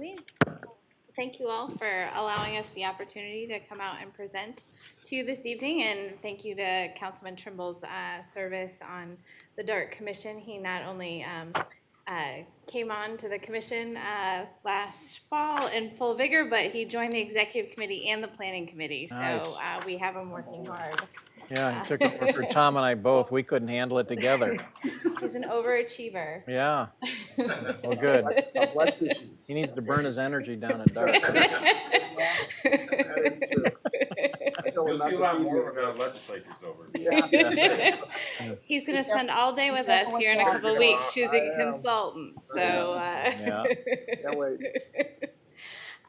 well, thank you again. And, you know, one of the things that we are really working hard with at DART, and it's my responsibility, is making sure that we are living the mission and vision of the organization each and every day and how the services are delivered. And our mission, which was adopted about 4 years ago, is enriching lives, connecting communities, and expanding opportunities. And one of the things the commission did within the last several months is adopt a new vision statement. And that is to facilitate affordable, seamless mobility options that support economic prosperity for all. And so, as you know, we've had a lot of changes in the last 18 months. In October of 2017, we reconstituted the governance of DART. And so that has really facilitated a much more robust conversation around DART and the services it provides and our intent for our services in the future around the commission table. I think we've had a much more robust conversation since everybody is at the table to participate in that conversation. And thank you, Mayor Gare, for leading that task force. So really appreciate it, and I think it's done a lot for DART to move the conversation forward on a variety of issues. We are still continuing to talk about funding. The commission did have a lot of robust conversation last spring, summer, and fall around how best to fund DART as we think about the long term. You'll remember that the Greater Des Moines Partnership did a funding study back 2 years ago. The results or the report was completed in October of 2017. Laid out a variety of options. The commission over the last year kind of dissected those and decided that it wanted to move forward with proposals around property tax to the legislature this winter. We had a lot of robust conversation with all of our legislators. I think the education component of that was really good. They all acknowledged that there was an issue that needed to be fixed, just given the overall conversation around property taxes and wanting to see them lowered. It wasn't, they weren't ready to act on it given our current current things that we're doing. But I'll talk a little bit about those later that hopefully will get us prepared as we think about the next legislative session. We've also been working to have much more robust public-private partnerships.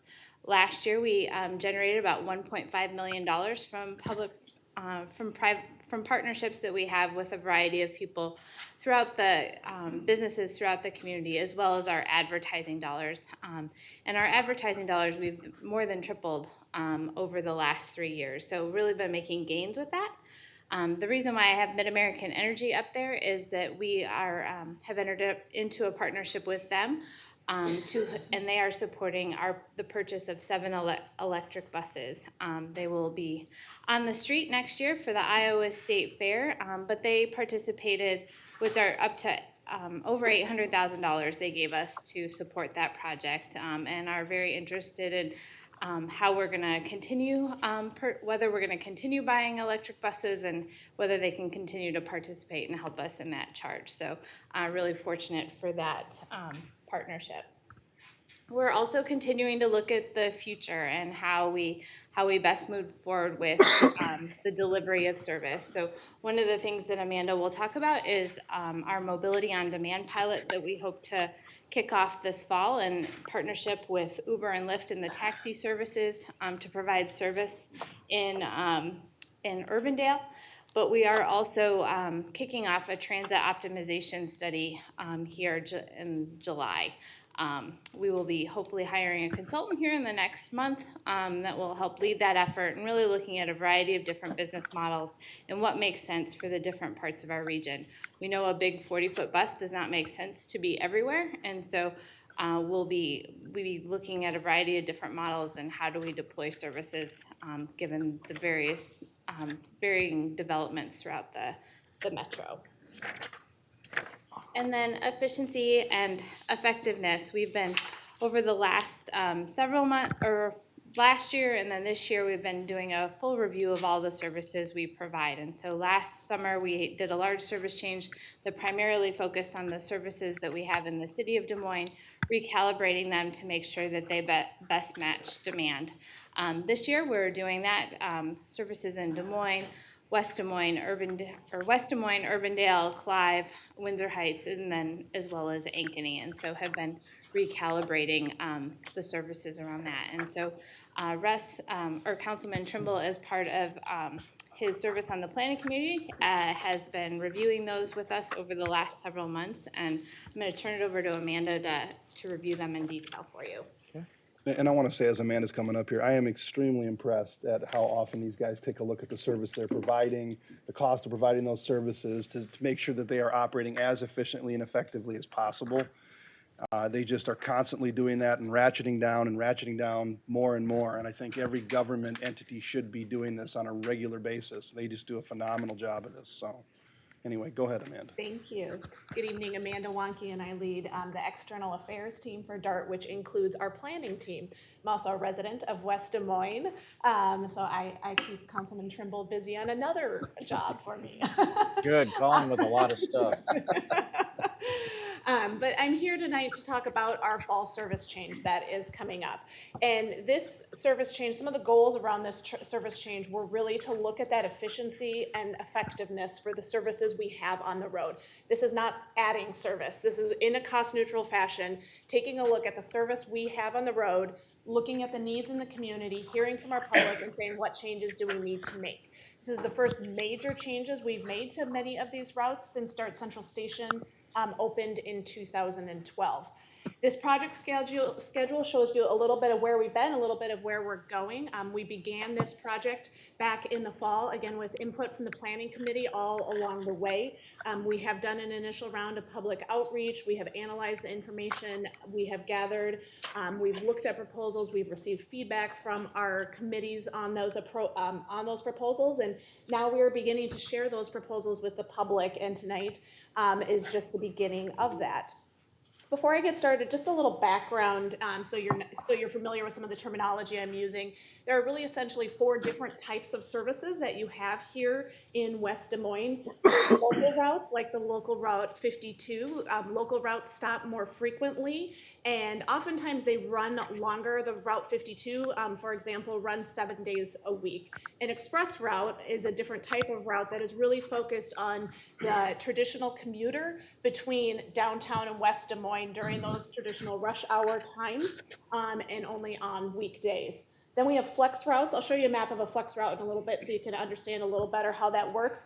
But that is a route that someone can choose to flex off of a route within 1 mile of the route. And so it gives us the opportunity to meet needs within a mile of that route. And there are some pros and cons to that we'll talk about.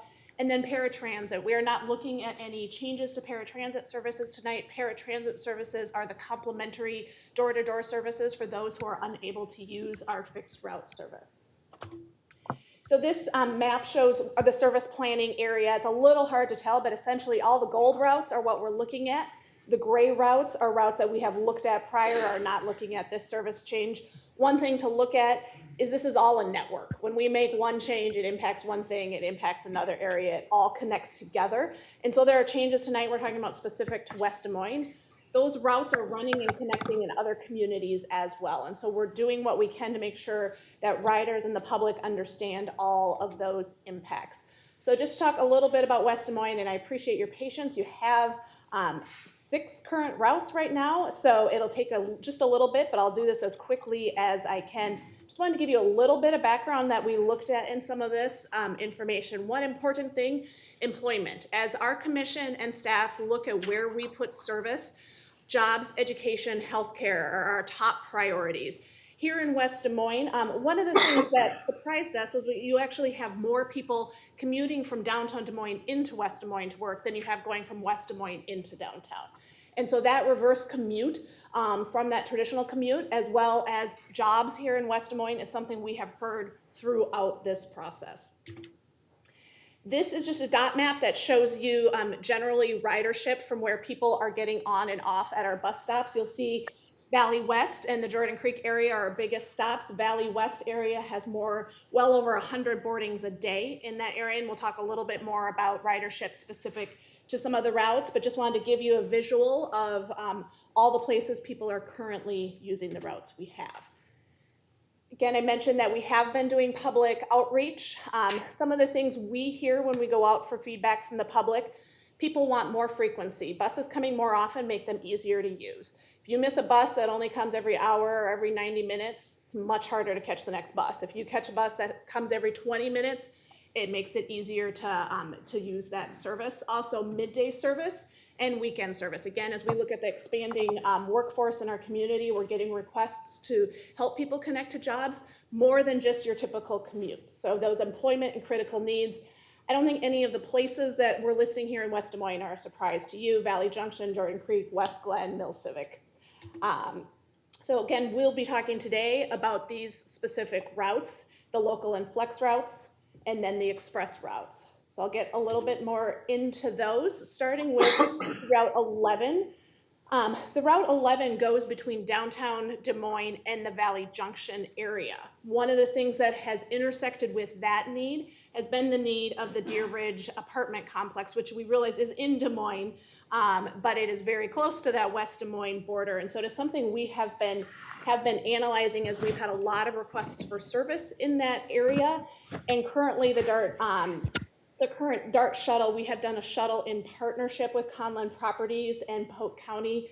That shuttle doesn't really truly meet the needs that are there. What we're hearing is they need connection to jobs, and so they need more frequent service. So as we were looking at this service and what is going well with the Route 11 and what some of the opportunities are, what we have seen is that we have the opportunity to extend that Route 11 to Deer Ridge and pick folks up at Deer Ridge and still serve the Valley Junction area well.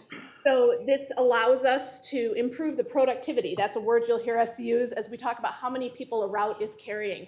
The Route 11 does not have high ridership. So one of the things we want to look at is what can we do to make that route more effective. So this would expand the span of service with the same amount of resources that we currently have, meaning we'd have a little later, an earlier service. You can see the schedule up there. You can see the existing schedule and the proposed schedule. So the con is that for the current folks, it runs only during the peak, approximately every 30 minutes. This way it'll run longer throughout the day, but every hour. And so again, this is, as we're looking throughout this whole thing, you'll see a theme. We're trying to do this in a cost neutral fashion, so there are some pros and there are some cons throughout it. This will connect Deer Ridge residents to the Valley Junction area, connect them into downtown where they have connection to Dart Central Station and many of the other routes from there. The next route I want to talk about is the Route 72. This is one of those flex routes we were talking about earlier. So you can see the current route 72. It is 30-minute during the 30-minute frequency during the peak, 60-minute during the off-peak, 60-minute on weekends. It does a really good job right now of connecting residential areas to job centers. That University Avenue corridor, again, no surprise, is very heavily utilized. One of the downsides, it doesn't carry as many people as we would like it to for the resources being put into it. Also, only 2% of the customers actually use that flex. We've learned flex is a hard thing for people to understand. You have to reserve your flex, and so we don't have a lot of people using it. So what we are proposing is to realign that route, get rid of the flex zone, and create a circular.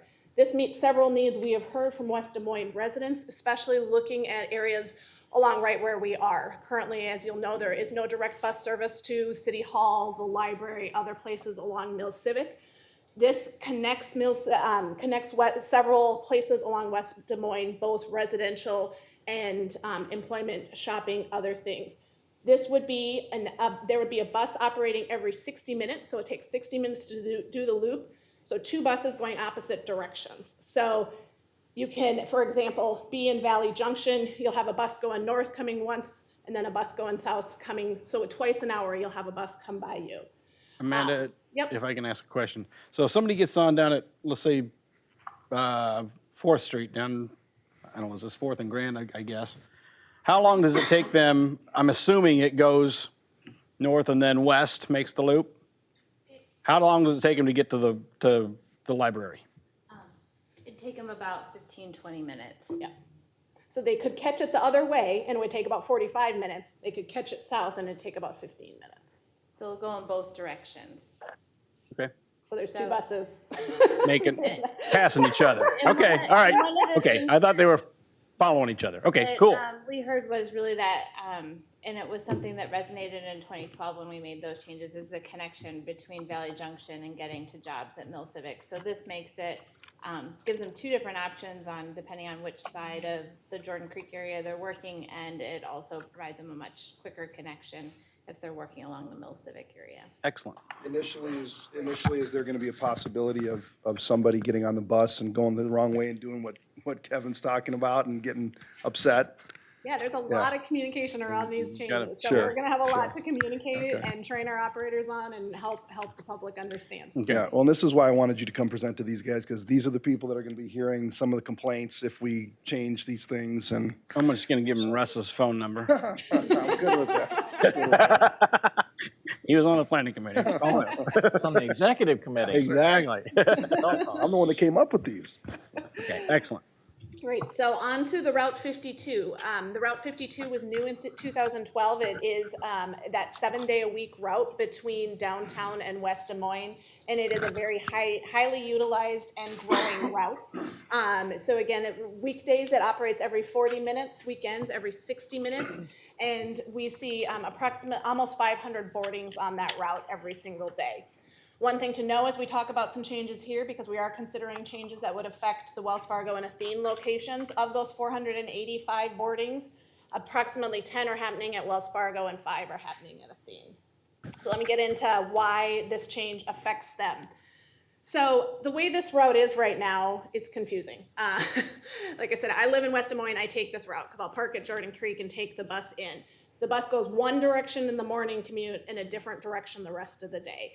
And so as you'll see, as you look at this, you can see the purple route is what we're suggesting discontinuing. People have a hard time understanding which way the bus is going, which time of the day. It's very confusing. And so what we are suggesting doing is having the route come out, down to Jordan Creek, around to serve the area near Walmart, turn back around and head back the exact direction it came from, so that it's a much more logical in, out, following the same path, not as confusing to people. And also, you will see that this also means that we're not serving West Glen with that in the way we are now. There's only approximately 8 people a day at that stop, and that new 72 will go along that stop. So if somebody can make it to the Walmart, they can either walk from there, they can catch the 72. There's a few different options. But again, as we look at this route, one of the things we hear from people as a main factor in their commute is understandability, and second, time of travel. And so if you're getting on that bus, I know my husband and kids came to visit me downtown, they got on the bus, and then it meandered through Wells Fargo and Athene, and then it came out, and it was a long ride to just get downtown. And so we're looking for those places where we can be more efficient with the service. What that does mean along those lines is, given that ridership, we would no longer be pulling into Athene and Wells Fargo. So we understand there is an impact there, and we want to hear from employees in that. But again, we're trying to think about the other 475 boardings a day that aren't happening in those locations. And at Wells Fargo, they will still have a stop near them, as you can see on that southern yellow loop that is new. But they will have a little bit of a walk there. So we are having conversations, have met with Wells Fargo and have had conversations with Athene, so that this is not any surprise to them. And again, we're talking 5 and 10 people. We're talking 15 total people who will just have a further walk, and we're having much greater efficiency in the route by doing this. And we're looking at doing this on all the routes all over the service area when we have these inefficiencies. So does this eliminate the bus going down Westtown Parkway? Did I see No. that on the prior? No? No. Okay, because this looks like it went to 235. I didn't see Westtown Parkway on here. Previous one did, I think, when I asked about getting to the library, I think that route had. Is that the one? Yeah, Okay. I think. And we have an 17 had. express route too, which I'll be talking can you go about back to momentarily, the 72 Westtown real Express. quick and just, Okay. 72. We're still serving Valley West Mall, correct? Yeah. Correct. yep. Amanda, I know there's been I've heard from people at Edgewater for several years. What is happening with getting them service? Because I keep hearing from them, and it's been a while, but maybe this has been resolved, but I keep hearing from them that the employees at Edgewater don't have a way to get there very well. So what are you guys doing to try to help that out? Yep, that is an area we have visited with them. That's actually my neighborhood. So I know the area well, but there is simply not enough density there right now that it would be efficient. And so one of the things we are aiming for, depending on the type of route, our express routes, we aim for 15 passengers per hour. Our local routes, we aim for 20 passengers per hour. We know if people are seeing that bus going out there and there's 1 or 2 people on it, it's not the most efficient use of taxpayer resources. That said, I'll talk momentarily about an MOD pilot we are doing. It isn't in that area, but one of the things I think as we look to the future, as we look at the transit optimization study, as we look at other forms of transportation, is there a different way to approach some of those less dense areas that still provides coverage, but has some other pros and cons to it? So it's an area we know there's need in, and we've had some conversation with Clyde and his team as well around DMU, DMAC West, and that area as well. We know that's another one where we've had a lot of conversations with DMAC West and have essentially had the same challenge, is that there just isn't enough people there to make it an efficient bus route at this point. Well, I'm glad you're having that conversation, because DMU, I heard they're the 25th largest medical college in the United States, so they're going to have a lot of people at that campus. Yeah. Right. And so I'm glad you're taking another look at that. Yep, and we know the area will continue to change and how we change the service we offer. Yeah, because the Rexplex is going to be there. Yep. So you got the Rexplex, DMU, and DMAC all right in the same spot. Yeah, so we're putting together some short, medium, long-term options for that area that are not reflected here, because again, that is still additional resources no matter what option we go with, but we'll be sharing that info and happy to have further conversation as we look to the future. We know that area is going to need some sort of connection in the future. and I'd imagine we're going to explore some sort of a partnership too, if we talk to DMU, see if they're Yes, interested in? DMU is currently an unlimited access Okay, partner. so maybe they'll continue That that means they're then. covering the fares for their students to ride. Right, There is also a service component. They are on an already existing route. So it's a different conversation with them than just, hey, transfer your current unlimited access membership. It right. will take more to serve that area out there. Right, But yep. it will be an ongoing conversation, and they've expressed to us, as I know they have to the city staff, the importance of transit to them. So we're starting to put together some options and what it would take. So the last three routes, this will be a little faster, are the express routes. You asked about West Town. So the 94, the 95, and the 96. You can see these three different express routes here. These express routes have been around for quite a while in that they serve a lot of people. They serve a lot of people along the way. They are only during the weekday peak, so there are not a lot of trips. You can see the West Town only has 6 weekday trips. The other two have 8. Again, you can see the passengers per hour are a little below where we'd like them to be.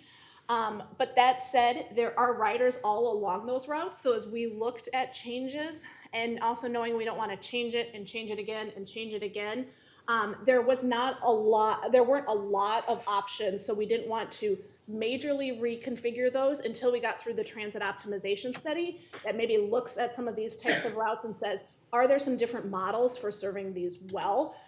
So a few things we're doing, we're consolidating a couple of trips that have low ridership. So, I don't have exact times, but for example, if there's a 6:20, a 6:50, and a 7:20, we'll put one trip in the middle there, and people can take both of those and some of the lower ridership ones.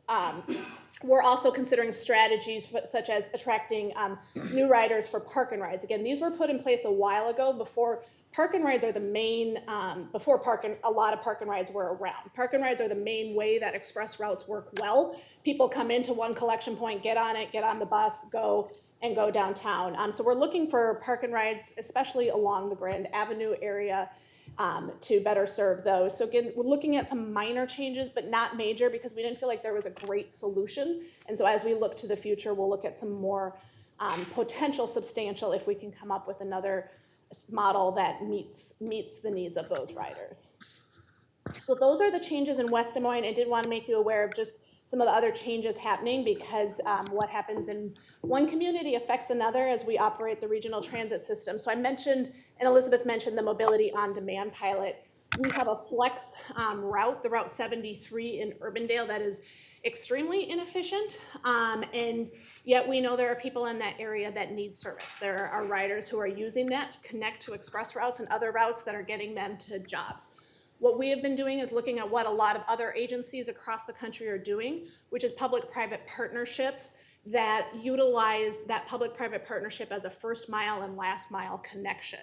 And so essentially we can, in partnership with Uber or Lyft, we'll be putting out an RFP and a taxi company, because we need to offer choice. That's one of the things we're required to do, is offer that choice. Use the geofencing capabilities they have to say that a ride has to start here and or end here, and these are the zones in which we can pick someone up. So we'll have those MOD trips start or end at Gloria Day Park and Ride, Buccaneer Arena, Merle Hay Mall. You can see the routes that they connect with there. One of the big things for us is learning from this. It is a pilot. It's one of the things we've seen working well in some communities, not working well in other communities, and there's a variety of factors that go into it. So this will be a 12 to 18 month pilot as we seek to understand from this, but this could be the sort of thing where, is there an MOD in the future where someone takes the Route 52 out to Jordan Creek, and then there's a variety of options that could get them to those less dense areas a little further out. So we'll learn from this, and then maybe we'll have some best practices to bring back. Other proposals, you can read this slide for yourself, but you'll see there's just an ebb and flow here as we look between consolidation and expansion, depending what's working well and where we're being as efficient and effective as possible. So for example, Elizabeth and Luis were just at Ankeny earlier. We're consolidating a few trips on that express route and expanding their on-call route, because we've had requests for more on-call service in that community. So you can kind of see that theme throughout, and really it's just trying to make sure that the resources we have are being used as well as possible. So this is just a review of that timeline. You'll see at the very bottom there, we do have 2 West Des Moines specific meetings coming up. We will be doing just some tabling, being available at the West Des Moines Human Services office, and then we will have a public meeting from 5 to 6 on May 21st. The information is also available on our website. People can give us feedback that way at any time, and we're also happy to answer questions or encourage them to come to the public meeting, but we'd appreciate your help in getting the word out. And as you mentioned with the one route, change is hard, and so Right. we want to do everything we can to communicate this and make sure people are aware of what's coming. Well, again, we applaud you for doing it. It's going to make it a lot easier to get the funding you need when everybody's convinced that we continue to refine this and make it as efficient as possible. So it's a whole lot easier to fund it when everybody's comfortable with that. Right, and I think that's what we're doing, and, you know, it'll be exciting to see what this study shows, and, you know, and maybe the study comes back and shows we have the most efficient, effective business model possible, and we can't do anything else, or maybe it comes back and shows maybe some of the Ubers and Lyfts and, you know, some of the scooters and cars and all the different options out there are workable in some areas, and, but at the end of the day, I think you're exactly right. I think people will come back and say, this is what it costs to operate this service. These guys are constantly ratcheting down, trying to be more efficient, more effective, and do you want to participate or not? Yeah. Amanda, your meeting on May 13th, is that at Human Services or the Polk County Senior Center? I didn't get the Human Services, okay. Thank you. I'm going to announce that at my town hall Yes. meeting, so, Yep, and it is also, these are all listed on our website as well. thank you. Tell me again, too, while we're sitting here, the May 21st, I want to put that down on my calendar. May 21st, Jordan Creek Community Room at the mall from 5 to 6.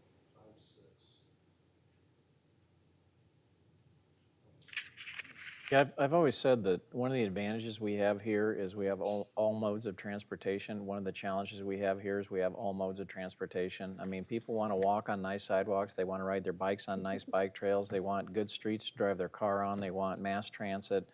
They want Uber. They want Lyft. And the challenge financially is how do you support all that? But that's a quality of life issue that I think attracts and brings people here. So it's something for us to manage, but I've heard a lot of people say the flexibility is one reason I live here. I don't want to be in a city where I have to take, you know, a train every day, or my car to the bus to the train down. So we've got to continue to figure out how we allow people to have quality flexibility on all modes of transportation, but it's expensive. And one of the things we know from our research is that 87% of all transit trips are to make or spend money. So at the end of the day, it's a connector to people that are making money or spending money one way or another. So we know that it's important to our economy too. I'd like to say, too, good information. I like a copy of those PowerPoint slides. And then to the degree that we can publicize on our website or social media, some of these changes is critical. That we do our share in trying to get the word out, because you can only do so much. So we need to use the vehicles available to us to help show these changes and let people know what they are. Thank you. All right. Thank you very much. You got, yeah. So any other matters that any council member wants to raise? I do. I forgot to mention in my report the activities that are going to be going on with the police department for Police Week. So Chief, can you come up and promote what's happening in the community, and let's get it on record what we all can do to support that and get our family and friends out to support Police Week.